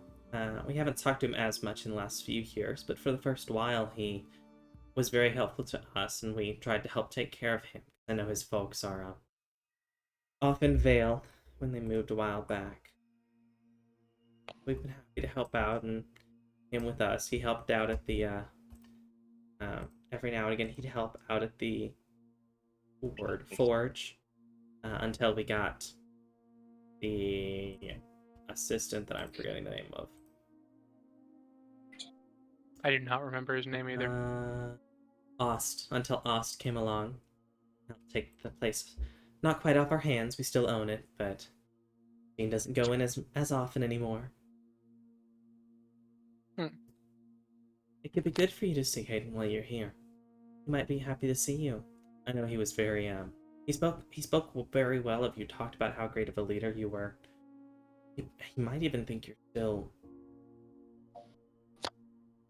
missing. Yeah, I'll have to speak to him at some point while I'm here. Very glad. And does anyone want seconds? She will get back to hostessing. Yes. I can't wait to have some more of that. Thank you. It's delicious. Thank you so much. I had to learn a lot of recipes coming here. You don't eat nearly as much in the ethereal plane growing up. No? No. It's not really necessary in most people's cases, at least ours. What's I'll get the right to it. ethereal plane? Oh, as Jean pipes up. It's, well, there are two different levels to it. There's the border ethereal, as it tends to be called. It is an edge between this world and the ethereal plane, where you can almost, like, see into this world and not quite interact, but it's almost like if this world was, all gray and floaty is a good way to think about it. It's a place between the planes that you can see into this world, but this world can't see you. Like, if someone was here in the ethereal plane, we wouldn't be able to see them, and they might be able to see us. They may not be able to hear us, depending on how good they are at moving back and forth over the line. Most Etheria are quite good at it. But then you go past, you can move through the border ethereal into what's called the deep ethereal. It's almost like an entire world of, depending on where you are in it, like fog or empty space. There are creatures that live in there, and you can even find landmasses that don't exist in the normal world. Places that defy any laws of physics. That's where we come from. As the story goes, elves, humans, some kind of group got stuck in the ethereal, and they continued to live there. And after enough time, their bodies had adapted, or like over generations, they changed to become what we are, as he gestures to himself. Beings that are pretty much tied to it. And not quite at will, but we can somewhat step back and forth between, and with some effort, we can actually move between continually. Or we can step in for a few moments here and there. We decided, he looks back over to Jane, who's working in the kitchen. We decided, as well as a bunch of others, that we were going to come to the material plane. We wanted to give a different life to our kids than the strange and oftentimes dangerous life in the deep ethereal. John wasn't terribly old when we came over. Probably don't even remember it. Vague memories.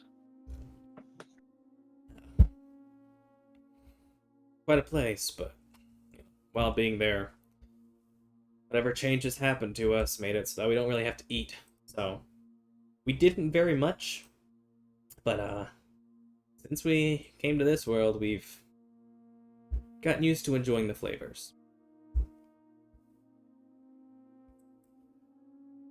Is a privilege eating, for sure.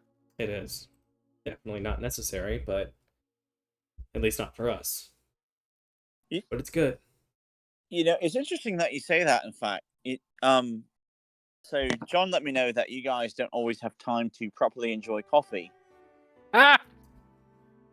Would it be all right if I were to bring some coffee by to you, maybe tomorrow morning? Sure. I mean, we have some in the kitchen, but right. But my understanding is that it's so quickly consumed that you never get to truly appreciate or savor it. I mean, it's an energy boost. There's also flavor involved. You said that you like the realizations of flavor. We do. Is that right? Is there a way to make coffee taste? I mean, not necessarily better. I don't mind the way it tastes. I just don't particularly care for it enough to take the time on it. There a better kind of coffee? Well, there are so many kinds of coffee and so many ways to make it. So really? there's a delight. Now, there's something that... How did we miss this? Only Did you missed it, can dear. Put sugar in coffee. What? I learned that this morning.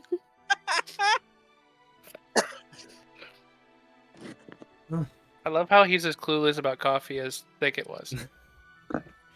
He spent quite a bit of time on the material plane, and none of it included caring about the flavor of coffee. I'm about to open their whole world up. They're like, at least Jean's, because you'd heard Jane mumble, "No, just you, dear." Apparently, she seems to have some idea how to make coffee taste good. Nice. He, however, seems to be entirely clueless about it. I love it. You'd be able to continue to enjoy your time there, talk about coffee and whatever else came up before returning home and continuing on, or returning back to the inn and continuing on with the rest of your week, unless there's something y'all wanted to do. I don't mean to push y'all ahead at all. How do you mean? I'm sorry. Oh, how do you mean? What? Huh? No, that was Micah. Oh, okay. I thought Jean or Jane. No, I don't want to push y'all ahead, but I don't want to force y'all into instances if you don't have any roleplay plans. If you want to keep talking about coffee, that's fine by me. No, I mean, I think a lot of this is also not trying to leave Jocelyn out of too much. So sure. I know that Gambit and Thicket also have a connection, and I don't know that I want Gambit to miss whatever's going to happen with Thicket, but Thicket, you decide. Is that something that do you want to wait, or do we want to retcon, or is there I don't know what's going to happen. So gee. Me, the player, I thoroughly believe that nothing is going to happen. Okay. Of consequence with the exorcism. But Thicket's gonna try it anyway. Okay. Do we want to roleplay through that? I guess so. If Thicket's ready to do that, because if Maury thinks that nothing's going to happen, then I say go for it. Because I honestly, at this point, I see it as 50-50. But if you're seeing it as 80-20 or 90-10 or even 100-0, then it makes sense that you would just be no, let's just get it over and done with. So this way we can say at least we tried. You don't. as y'all get to the Church of the Three Gods, which this is the first time y'all been there, or Temple of the Three Gods, rather. It is a very large, effectively complex of buildings. That's From main sanctuary type of areas. You don't get any more productive with Jackie, though I do think you have advantage if Thicket helps you. Oh yeah, sorry. I was just trying to get it over and done with so we didn't forget. Fair enough. Nope, not today. Nope. No production, but she does enjoy it. Jackie seems to enjoy whether she learns anything or not. Yeah, I mean, obviously, I love it too. It's just... Sorry. All right, wasn't trying to interrupt. But a very large complex of buildings from large sanctuaries. There do seem to be individual sanctuaries dedicated to each of the gods. Erebus, Sylvanus, and why am I forgetting the god of light's name? Aether. Aether, thank you. Thank you, Genshin. Thank you, Genshin, for teaching you a word that I didn't think about was connected to Genshin when I did this. But the different sanctuaries, different buildings for clerics of each of the individual disciplines. It's quite large. There's... On a Monday and during a week type thing, there aren't nearly as many people here. Of course, things are happening from individual group connections to effectively therapy, as well as, healing, different spell casting. Not as much as, it's not a one come all, but there is... The spell slots are not wasted, for sure, on the people that do have them. There are quite a few that don't. Acolytes,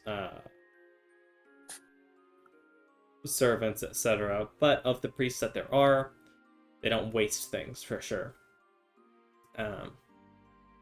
You would end up going to the Aether portion of the church, or the temple, who, after speaking to a few different servants, would end up being led to part of the sanctuary that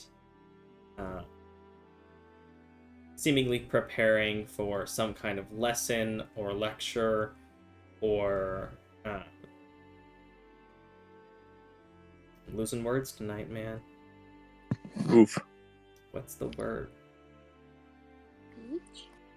The Yeah. bird is the word.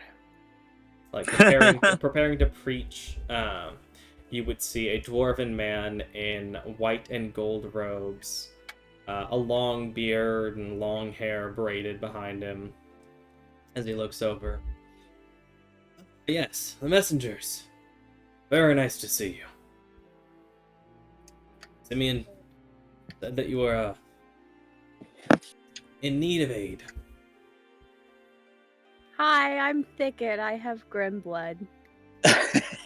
That's a great introduction. I love the way that Ticket's like just so positive and just like so like outgoing and whatever, and it's like, yep. As you say your name, he's like, "Oh yes, I should have introduced myself," and then, I'm sorry, what? That's like a little kid introducing themselves. Hi, I'm Sam. I have cancer. Yeah, that's how that feels. Cheyenne said it was like Pinkie Pie, and I was like, that's well said. Friendship is magic. It really is. It really is. Sorry. Do you say grim blood? Yes. I guess I should have introduced myself. I'm Father Rangrim. You can just call me Rangrim. I feel like I'm gonna need more details. What do you mean? I have grim blood. Like, if I think he means with you or in you. with you, in you, if I cut you, will you bleed black ichor? In me. And if I cut you, you'll bleed grim blood? Like, you are a grim? Maybe. I mean, we can't really test if you'll turn to ashes if you die. That I would- have a scimitar. Do you want to test it? If you're alright with that, it would be good to know if you bleed back. The priest doesn't have a knife. I mean, I do, but he offered a scimitar. I assumed he was more comfortable with that. Seems a bit overkill, but okay. I agree. Let me just use a knife.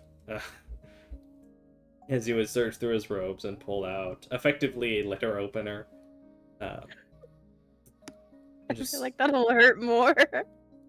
Some letter openers are quite sharp, I'll have you know. Letter openers are supposed to be sharp. Yeah. As he will carefully cut along your paw, which, as both of you look at it, you bleed red. It appears to be normal blood. Okay. So what makes you think you have grim blood, as you say?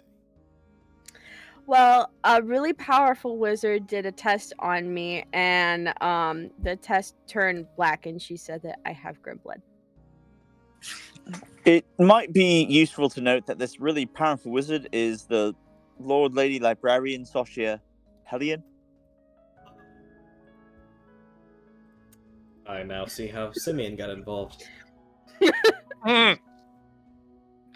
Alright. Well, he did ask me to prepare a few things, so we'll go ahead and see. Did you know that they're married? I did. I've been friends with them for a little while now. We didn't know they were married until we got here. We don't really know how to stop that, do we, Thicket? She's like the sibling that just overshares everything. Somehow I'm not surprised. It's so funny because like early Garon would have been so mortified with Thicket talking like that, but new Garon is like, nope, that's dope. Let's go for it. Well, guess there are two different things we can do. First will be to try and detect evil and good. See if there's any connection in you that we can tell. If you are possessed or... Sasha Hellion had a doorway that I couldn't walk through. One that keeps out fiends, I assume? I don't know. Let's see. You will take an action to cast a spell. Well, detect evil and good isn't triggering anything. So you're not immediately a fiend yourself, even if you have some connection, at least not that this spell's registering. Let's see.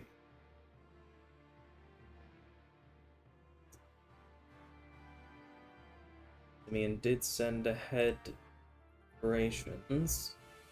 Because he will pull out, where is it?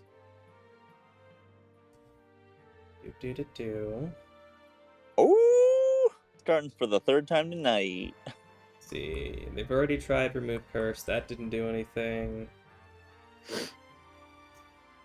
They would have sent first. What about Greater Restoration? That's one of the things. Okay. Let's try this first. I'm gonna try and cast the spell evil and good on you, which should break any kind of enchantment, any possession, anything like that. Okay? Okay.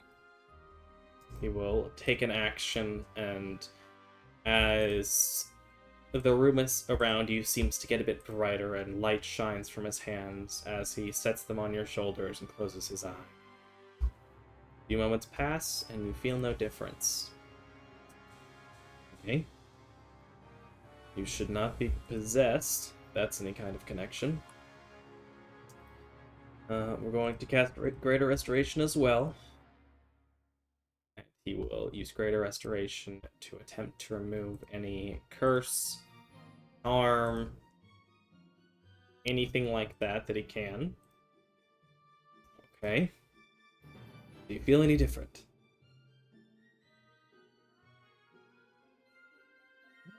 I don't think so. Correct. Okay, I guess I love it. A proper drat. I love it. I don't... I don't know exactly what Lady Hellion has to detect this effect on you. I can't even seem to find it, at least not the same fashion she did. She had this like bottle that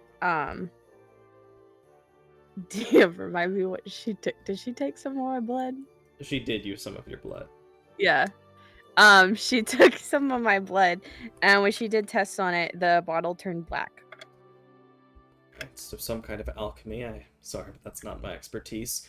But I do have a method that we can ask Aether, or attempt to, and see if we can find any information about this, or if you're connected.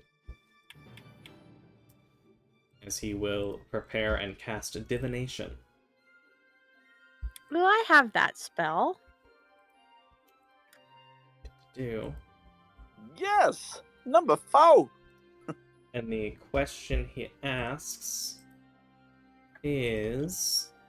Let's see, you're asking us a question connected to a...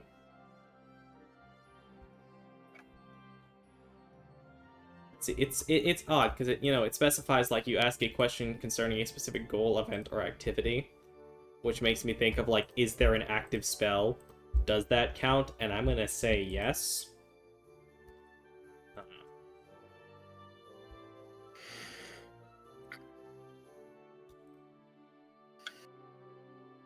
As this happens, you hear a strike of lightning, and the room gets dark for a moment as he prepares and casts this spell. It immediately lights back up. The torches returning light, the skylight that is a series of different colored glass that helps reflect light down into the temple. As this happens, as he looks up. That wasn't a good omen. And a phrase entered my mind that I find odd. When I asked the question of if there is an effect still connecting to you, the response was not one you can deal with. Speaking to me specifically. Oh! So I can't do anything for you. And it seems it's still there. Should I use the same spell and ask Sylvanas who we should go see? You're welcome to. I don't know what his response would be. I'm not as familiar with Sylvanas. It could be worth a shot. I wish I could do more for you.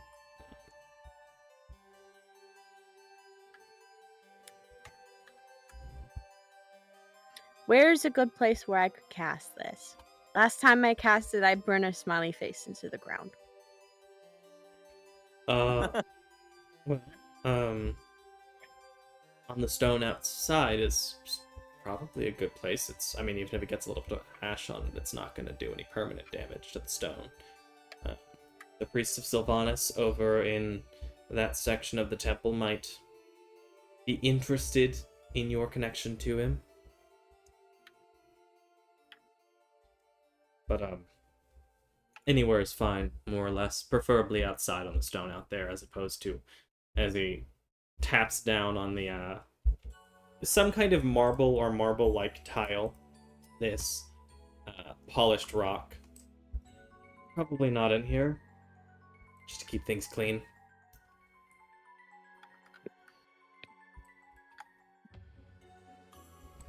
Would you like for me to go with you, or... Well, if you want to know the answer to the question, then probably. I am curious. I'm going to follow you. Okay. As you... Should Can we we go to also the follow? Sylvanas section first? Can we also follow? Y'all can follow, sure. Yeah. Yeah, I don't see any I think reason it would be why very Garan wouldn't. uncomfortable if he was the only one. Yeah, I can't see any reason why Garan wouldn't, so. Right. Yeah, I'll come with you. If you Obviously. don't follow, Thicket will ask you to. Are you casting it in the same method? You would be led to a spot, a casting spot that is a circle of grass and dirt set within a portion of the temple, there is a tree that is fed light from a skylight above that hangs over the area that they refer to as a meditation chamber that you're welcome to cast it within. All right. After Father Rangrim, basically gave them the, yeah, I'm with them, we're happy to let you in. You cast it in the same method as before with the incense in a smiley face. Yep. You'll see as Thicket prepares a smiley face of incense that lights as he performs the spell. Can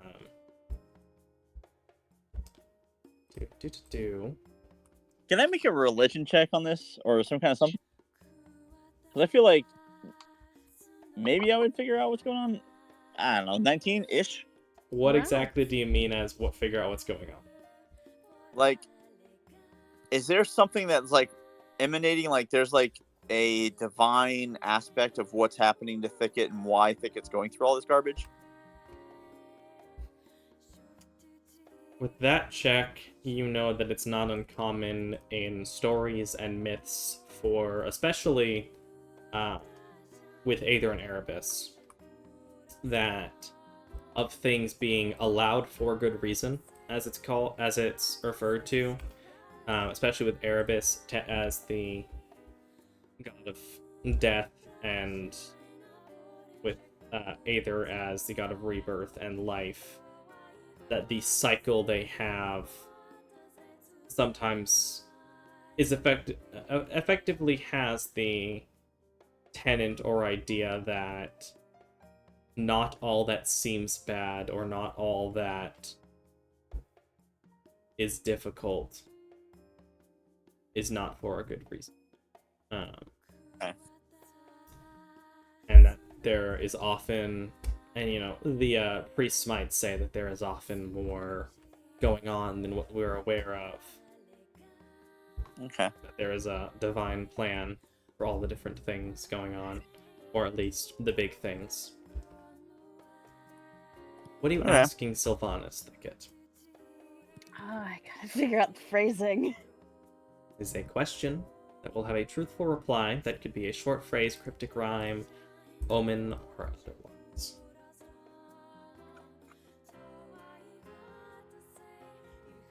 You'd also notice, Garon, that typically divination is not a druid spell, and it's kind of odd that Thicket can cast it. Yeah.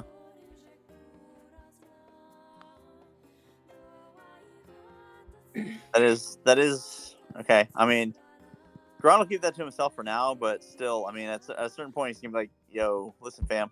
How are you casting this?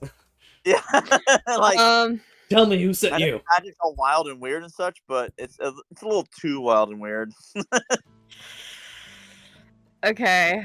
I think Thicket will probably ask who can help fix Thicket's grim blood problem. So, who can help fix Thicket's grim blood problem? Yes. Am I able to say something too? Not as part of the spell, but you're allowed to speak freely. All right. Okay, well, if I hear Thicket say that, I say, is this blood thing an actual problem?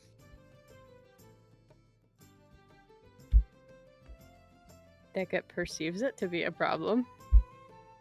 I mean, that's up to Thicket. I'm just saying, Garon's like, maybe part of the reason why you're even existing is because a Grim was sacrificed in order to bring you to life, to help out in something more powerful. And if that Grim sacrifice was just a way in which to make you more amazing, maybe it's not that big of a deal.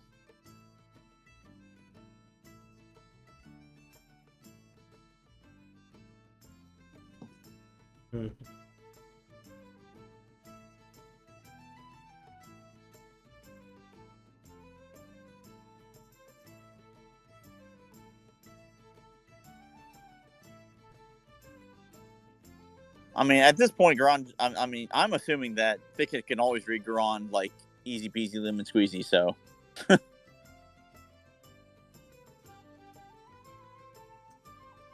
After a few moments, there was a flutter as a bluebird comes down through the open skylight above, lands on your knee for a few moments, kind of looks at you and looks around, before taking off and flying back out through the skylight.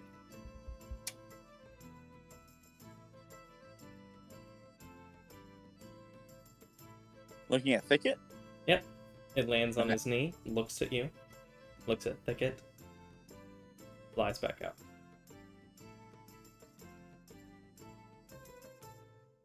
As you sit and wait, Thicket, nothing else happens. So it looked at Garand? It looked at you. Didn't look around at the rest of the room. It landed on your knee and looked at you. And flew away. A bluebird. A bluebird.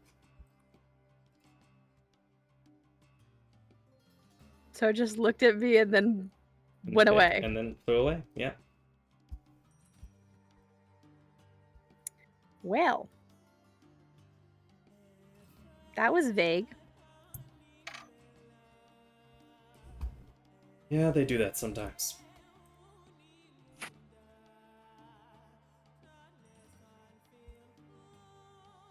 They is in the spell, or they is in the birds?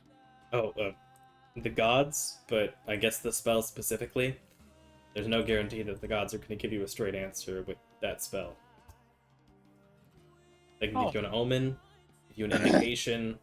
They can even just tell you, like they did with telling me that I couldn't help you. Is the bluebird a bad omen? I'm not familiar with Sylvanas, all of that, but you? Should I make a You're nature or in the religion? Sylvanas section. Can we ask someone? You Can I make a are. You could. And anyone with proficiency in, or half proficiency in religion can make a check.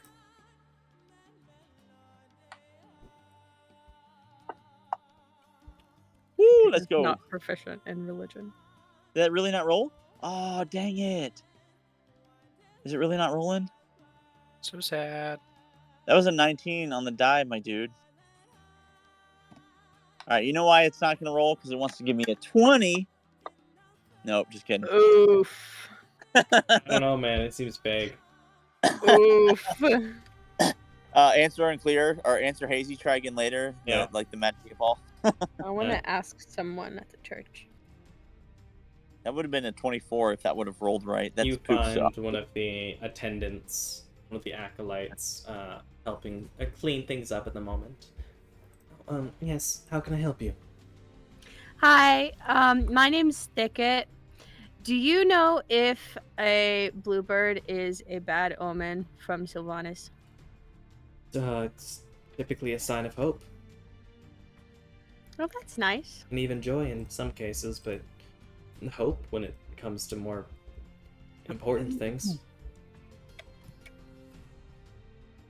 But, hey, if you're looking for an omen, that's probably... I mean, I assume that's what it is. It's not like it's a raven implying death or anything.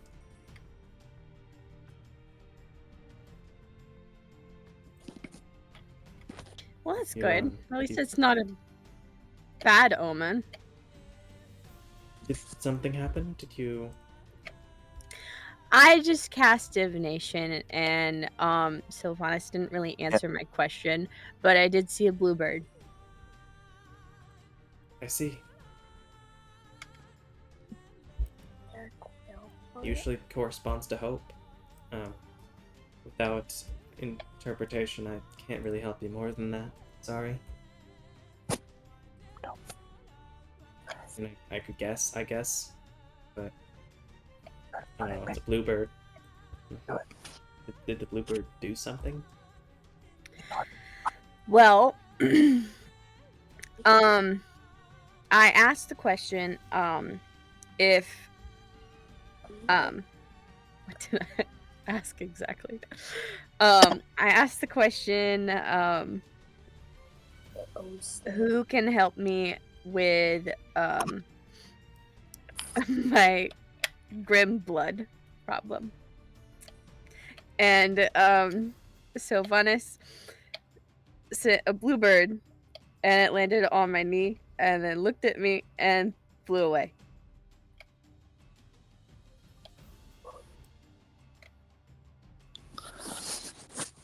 I'm sorry, Grimblood? Yeah, it's a thing. Gron looks over at I'm also a John. talking cat. Yeah, If you had honestly, the noticed. Grimblood is more of a loop than the talking cat part.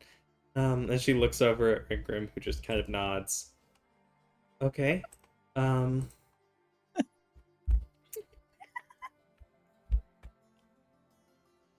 I guess I would interpret it if it landed on you and looked at you before leaving, I guess.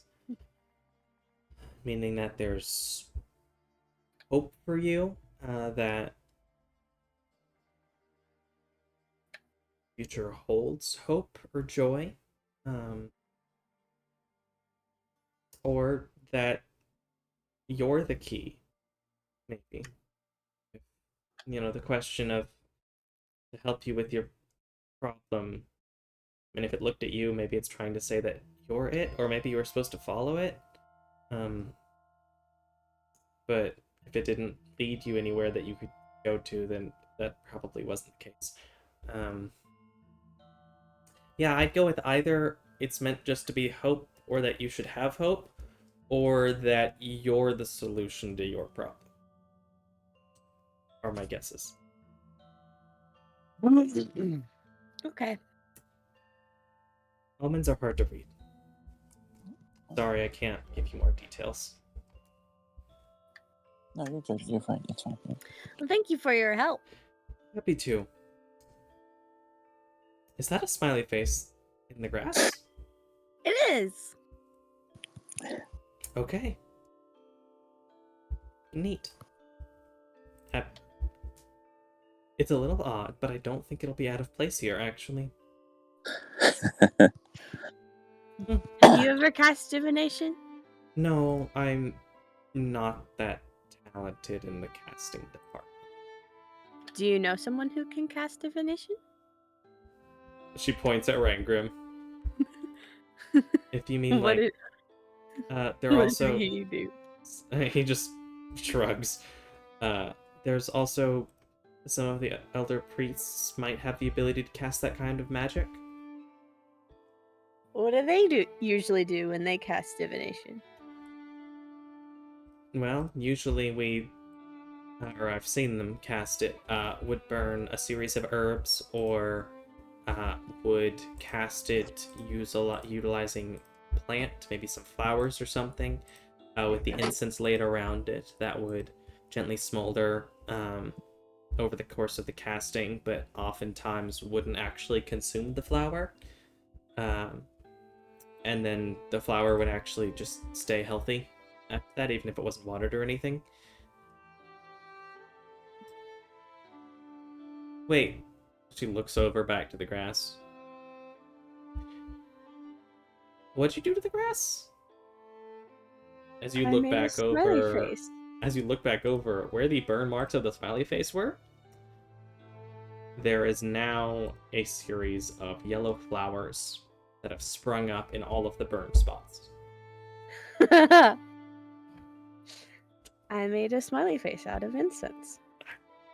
Guess it worked out then. I know some cast it differently, or other unique things, motifs of the caster, but I don't know myself. No. I do have to go finish some things up. Is there anything else I can help you with? I have some chores I to do. think that's all. I'm happy to help out. Do you know about a grim with a white face and red markings? That's most grim, isn't it? Well, this one looked like a person. I'm not aware of any humanoid grim. I mean, I guess there might be a couple. I vaguely remember vaguely remember one, but I can't remember what it's called. Huh. You remember Rankrim? Yes, it was Let me grab it. Where's the note?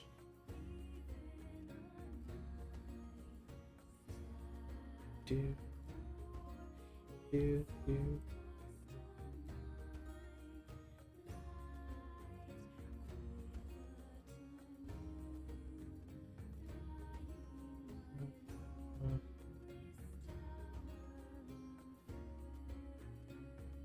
Where are you? Where are you? There's a type of Grim called an imp that's vaguely humanoid and often is connected to this other kind of horse-like creature. I mean, a Grim, but horse-like Grim. But the imp, I mean, it doesn't have legs because it connects to the horse.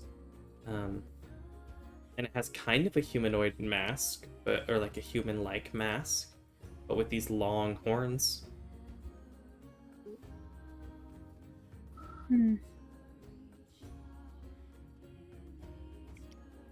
Did Thicket see enough to be able to tell if there were horns when Yes, he first had the There vision? were not. No, I don't think this one had any horns. Sorry. That's the only one that I'm aware of. Granted, I'm not an expert. That's all I know. What about you, Rangrim? Not that's humanoid. It's possible. There's a variety of different Grim. But not one with a human face that I know of. Is that what you saw when Lady Hellion cast that spell? Yes. Interesting. But I'm sorry, I don't know of one.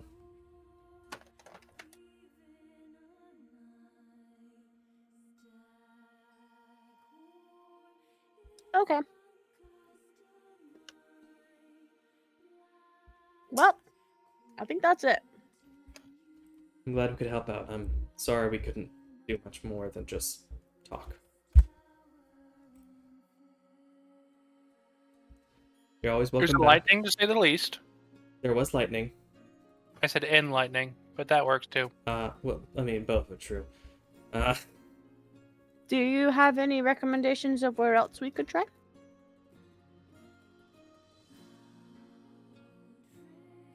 I'm sorry, I don't. I trust your omen, though. Have hope if there's supposed to be hope.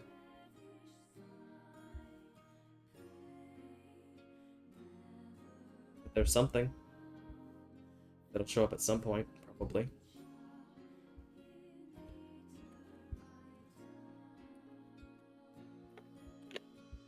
Alright. As you move on from there to wherever you'd like to go next.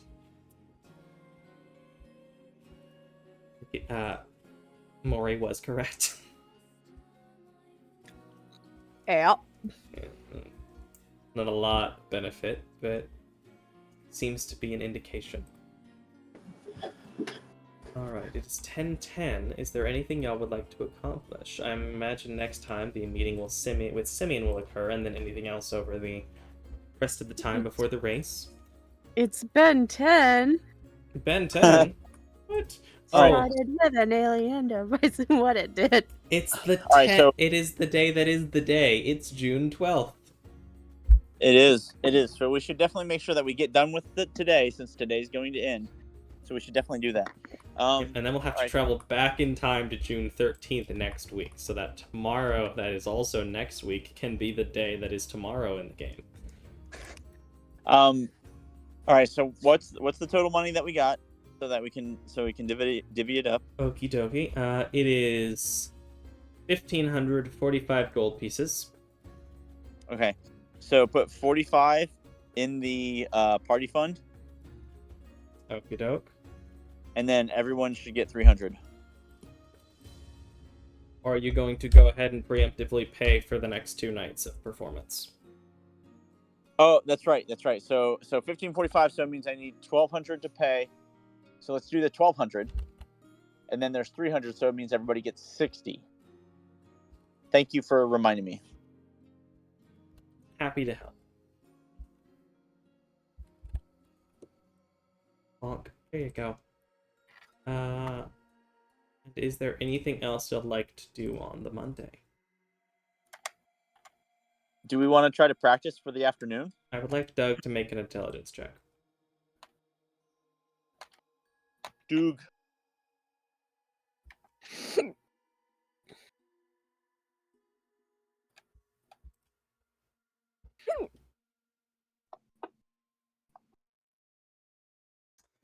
You can definitely recall there's something y'all had planned today, or something that was supposed to happen today. You feel lighter than usual. Is it Monday? It is. Go retrieve the shattered memory.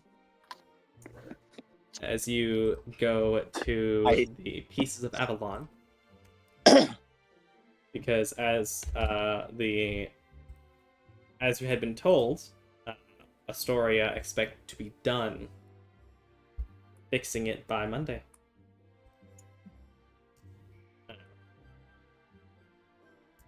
Which I actually need to remove the memory iron from your sheet. How much did you give her?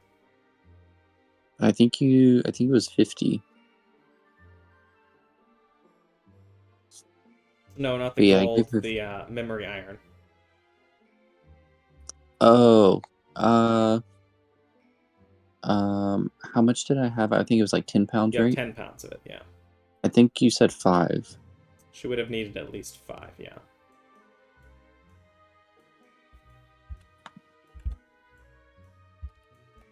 So I'm just gonna make it 5 pounds in your inventory.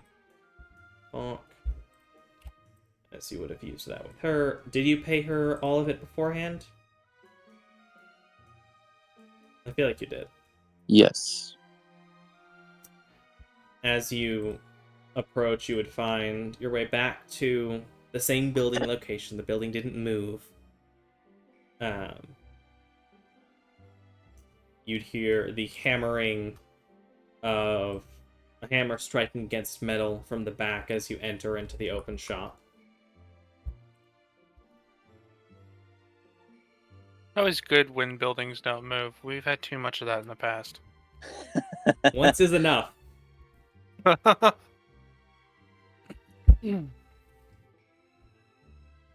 Ching, ching, ching.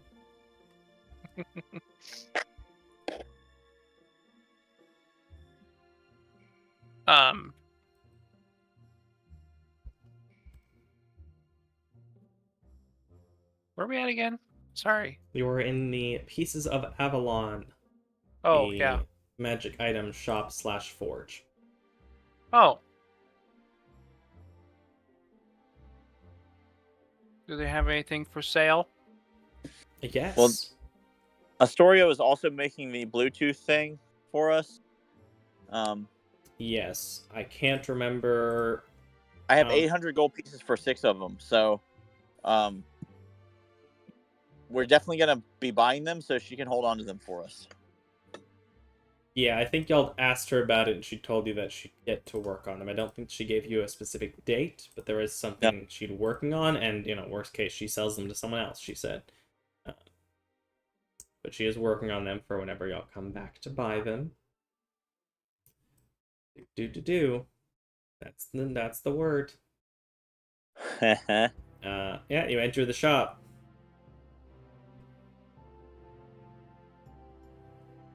Is she there?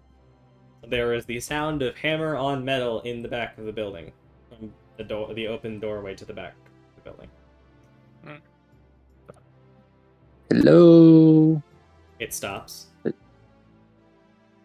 Stepping up to the front, taking these leather gloves off, you see wearing a leather apron and a mask, a metallic, effectively almost like welding sort of mask. Nah, she actually wouldn't, not for this. But wearing a smith's apron, effectively, as she walks back up to the front of the building, you would see Astoria. Oh. Sorry I didn't hear you. Nice to see you're back. Yep, Alright. back with company. Good. She will reach under the front desk. You hear a key lock open. From the front little not desk but counter. As she lifts up the object, you see wrapped. The long object is wrapped in a brown cloth. That as she lays down on the counter, gesturing for you to come a little closer, get a good look at it. As she unfolds the cloth, you see the handle that has a new silver-colored grip binding on it. The almost whitish silver metal gleaming from the handle, which actually, make sure I got the description right.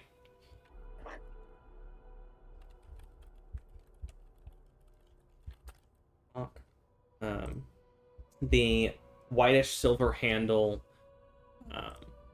stretching out to the two sides with the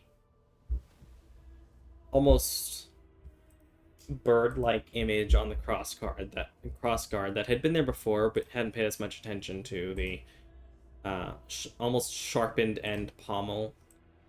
But as you look to the blade itself, you see it is in a new sheath. I noticed you didn't have one. As the really fine,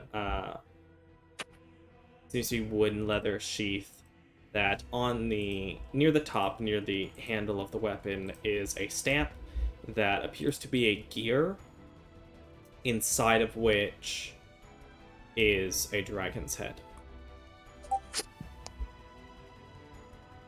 Well, as she picks up the sheathed blade and holds it out toward you. Give it a whirl.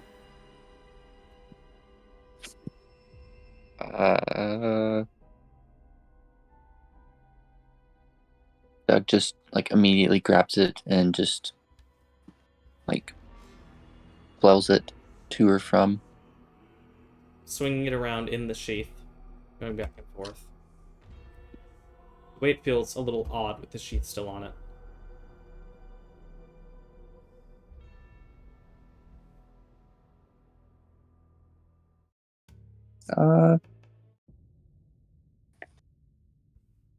Can I take the sheath off? As you grab onto the sheath with one hand and tightly grip the blade, as you pull it out, it seems to almost shine with light as the front windows, the light coming in, seems to reflect around the room in an almost kaleidoscopic way for a few moments that seems to steady as you hold the blade out. As you see the blade itself, from where it had been cracked in the middle before, has now been reforged to where the blade is a full single piece that, interestingly enough, though the edges of the blade are the same clean white, it seems to almost darken into a deep bluish silver toward the center of the blade where it had been. The crack was mended. You see various markings, some arcane, some looking more divine, listed along. Some that you realize had been there before but had been broken or marred by the breaks. As you hold out the weapon, it feels very good in your hand. The weight is right. It feels strong. At this point, I feel like after a few swings, Doug just gets really excited like a kid and just kind of like aimlessly flails it like around the party members. Make a wisdom check. Flat wisdom check.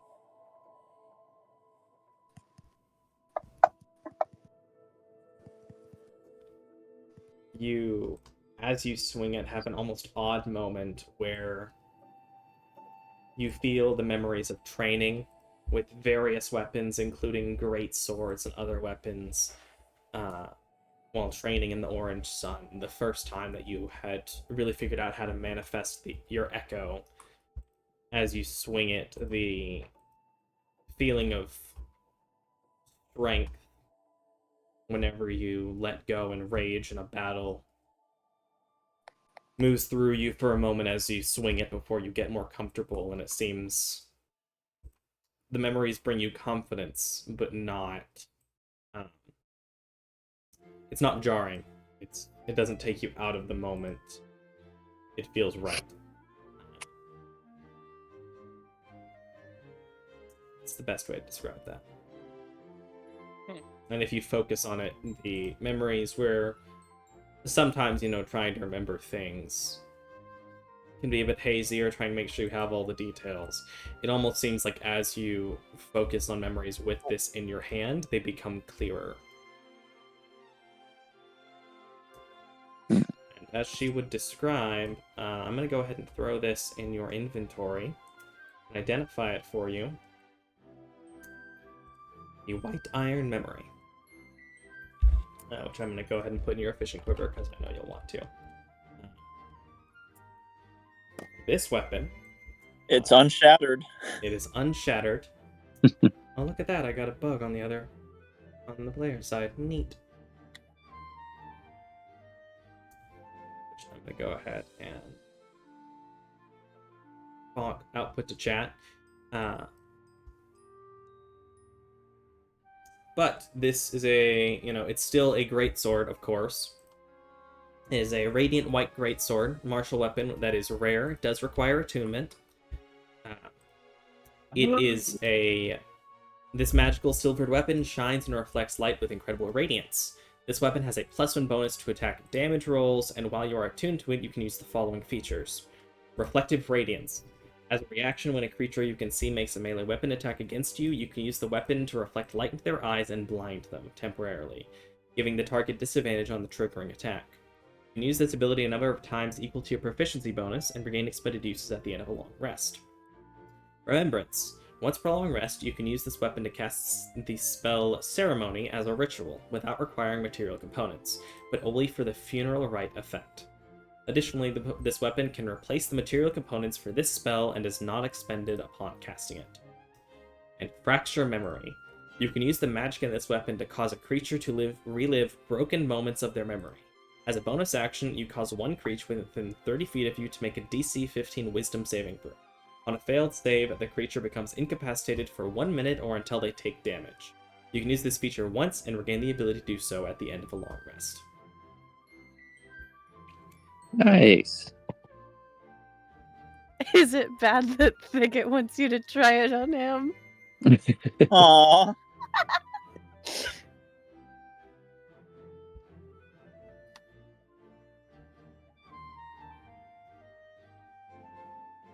Is now available to you. Well, as all of its different things. I assume you want to attune with it, especially because though actually attuning to it now will put you at your maximum attunement slots. Yeah. Which is okay. You can have maximum attunement. You can be up to your 3. That's alright. You currently don't have anything competing with it.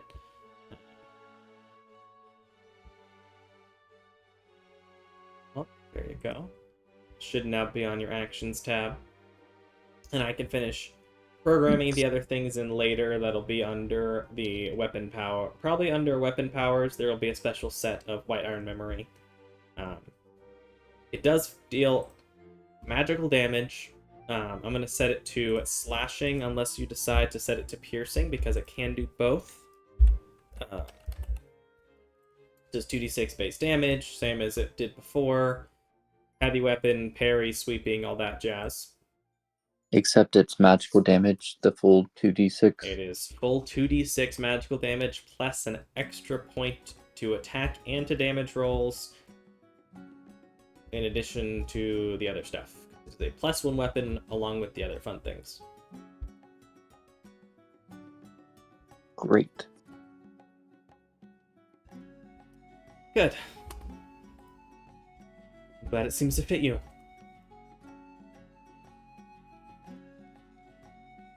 Me too. She I feel raises like- an eyebrow. I'm surprised you're not more excited. Nah, to each their own.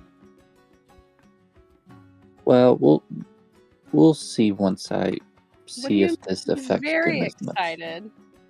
Is this how he acts when he's excited? I think so. Doug looks at her and is like, well, how would you react? Has Doug smiled? He, I think, has like this half Like, ever smile. in his life. Yeah, I mean, he's pretty much a Smile. monotone. Maybe laugh? He- Want to test it out? He's got like a half like smile, almost like a smirk, I guess. But like, I think what I said that he did to Gron one time was he gave him like a thumbs up. Yeah, So he's I think- kind of like a half smile, thumbs up person. I'm pretty sure that's what the best we ever got. Yeah. Works for me. Now, I assume you still want the earrings? Yes, ma'am. We are in the process of having the funds to be able to actually afford this, so that is great Right, the news. performance. Right. Have you heard any news yet? I've heard you're pretty good. I'll take it.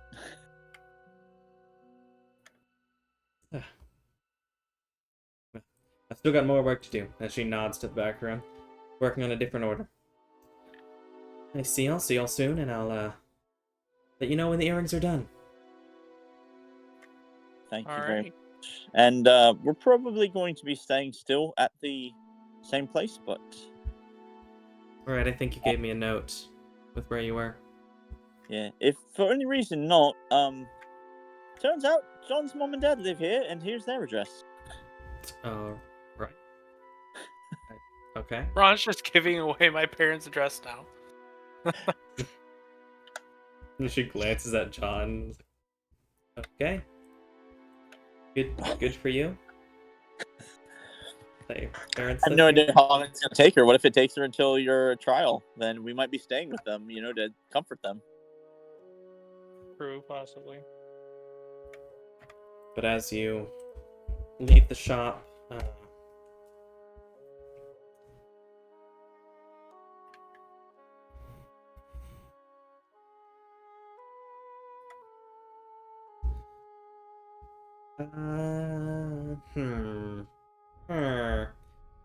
Make an insight check. Meh. Insight check. Yep. Skadoosh. Okay. Yeah, as you leave the shop, you continue on to wherever you'll be going next. As you continue on with the Monday into Tuesday, or whatever else you choose to do, that is where we're going to end the session proper. So nothing? Yeah, no. I got nothing to give you on that. Ooh, 21 yarps. Yeah. That's Kelly. That's, as my kids would say, that's Kelly. Kelly. That's Kelly Underwood. Gary Underwood, sure. You now have a magical greatsword. Enjoy. You have another toy to play with. For real, he's got like all these like weapon swaps. Yippee. Got 3 solid weapons, 2 that are very big and in his wheelhouse, and then the Scorching Solarium. There's still stuff with the Scorching Solarium that y'all don't know. It's fine. That's going to be the case for all the Keyblades, actually. What'd you Makes say? sense. Perfect sense. What'd you say? There's stuff y'all don't know about the weapon yet, but that's going to be the case for all the Keyblades. Oh, I'll actually probably give its own thing, because it occurs to me I have already given Frostpoint its own subsection. Okey-doke. Well, that's all the business things. That's all I've got for the session. I'm just going to share Astoria's art again, because I like it. But beyond giving you the thing and being happy with her work, she wouldn't have anything else to say or bring up in the conversation. And you do now have a sheath with it, because she noticed it didn't have one. I mean, he was kind of using his Old kimono. Yes. That's not a sheath. But then again, when he found the quiver, he was just like, "Oh, it doesn't need anything." That's fair. And the sheath is stamped with her symbol. Because of course. What else would she do? I mean, any good artist, like, labels their work. A gear and a dragon. All right, so we'll be on Tuesday then. It'll be on. If y'all didn't have anything else, y'all were gonna do the Monday, yeah. Well, theoretically, though, we still have to technically request rooms then. Oh, like get rooms for the rest of the time Yeah, in town. Yeah. Sure. How long would you like to be? I think I said it was.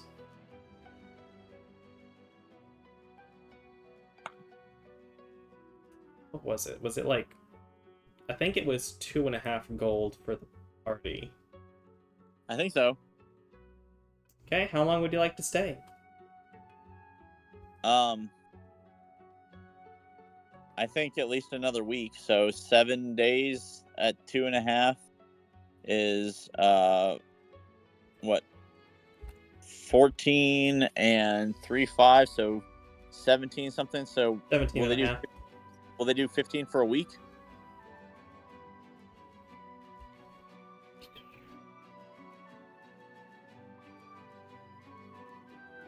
No. No. Okay. I don't think so. Okay. So you're gonna do just the 1 week. You'll get another week later on if you need it. Should I take that out of the party fund or from an individual person's bag? I'll do it. Okie doke.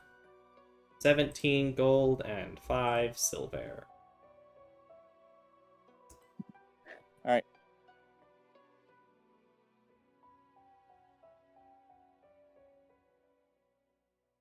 That was a productive session. Lots of roleplay. Very good.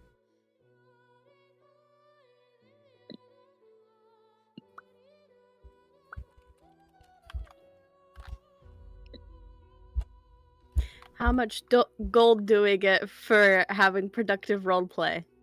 Yeah. What's our GP Let's this see. week? For your productive roleplay, you had gotten RPGP. what was that? 1700? No. What was your 60%? 1545. At your 1545, that was your session gold piece for roleplay. Or let me do this.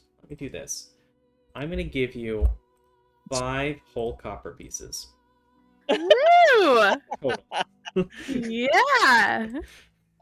You get $1 a person. We don't even get Micah's 2 cents, let alone. Yeah, no, you get 1 cent a person. Alms Alms for for a a death. miserable woman. Please, sir, may I have some more? Though on a much more appropriate note, there's 1,000 XP a person. Sweet. That's good. Let's be fair though. The sooner that we get to level 9, then the sooner that my double expertise thing increases. So let's just go ahead and get us to level 9, and then I'll get +2 on that. Not And to so get you there too fast, but yeah, no. I'll be hitting +15.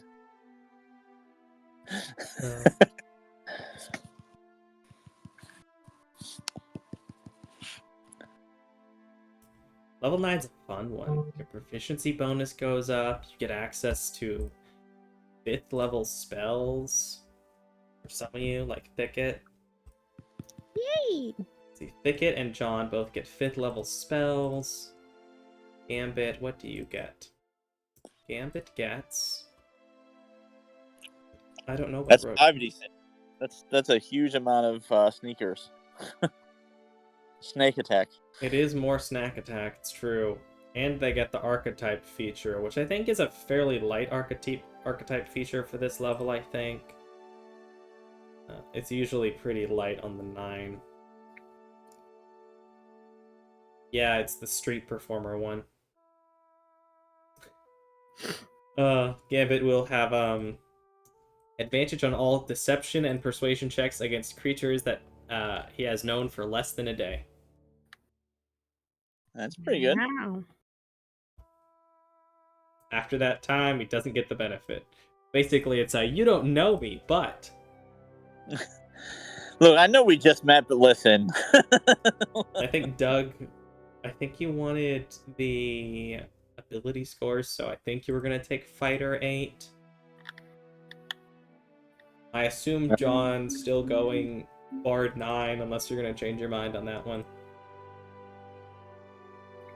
I just love the idea of a Bard 9 that does not have proficiency in performance. It's so good.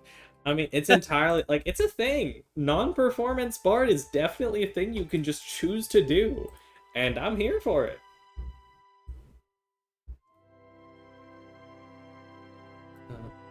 I'm going to go ahead and end the recording side of things for the night, though. Thanks for coming and hanging out. Anyone who did, we appreciate you.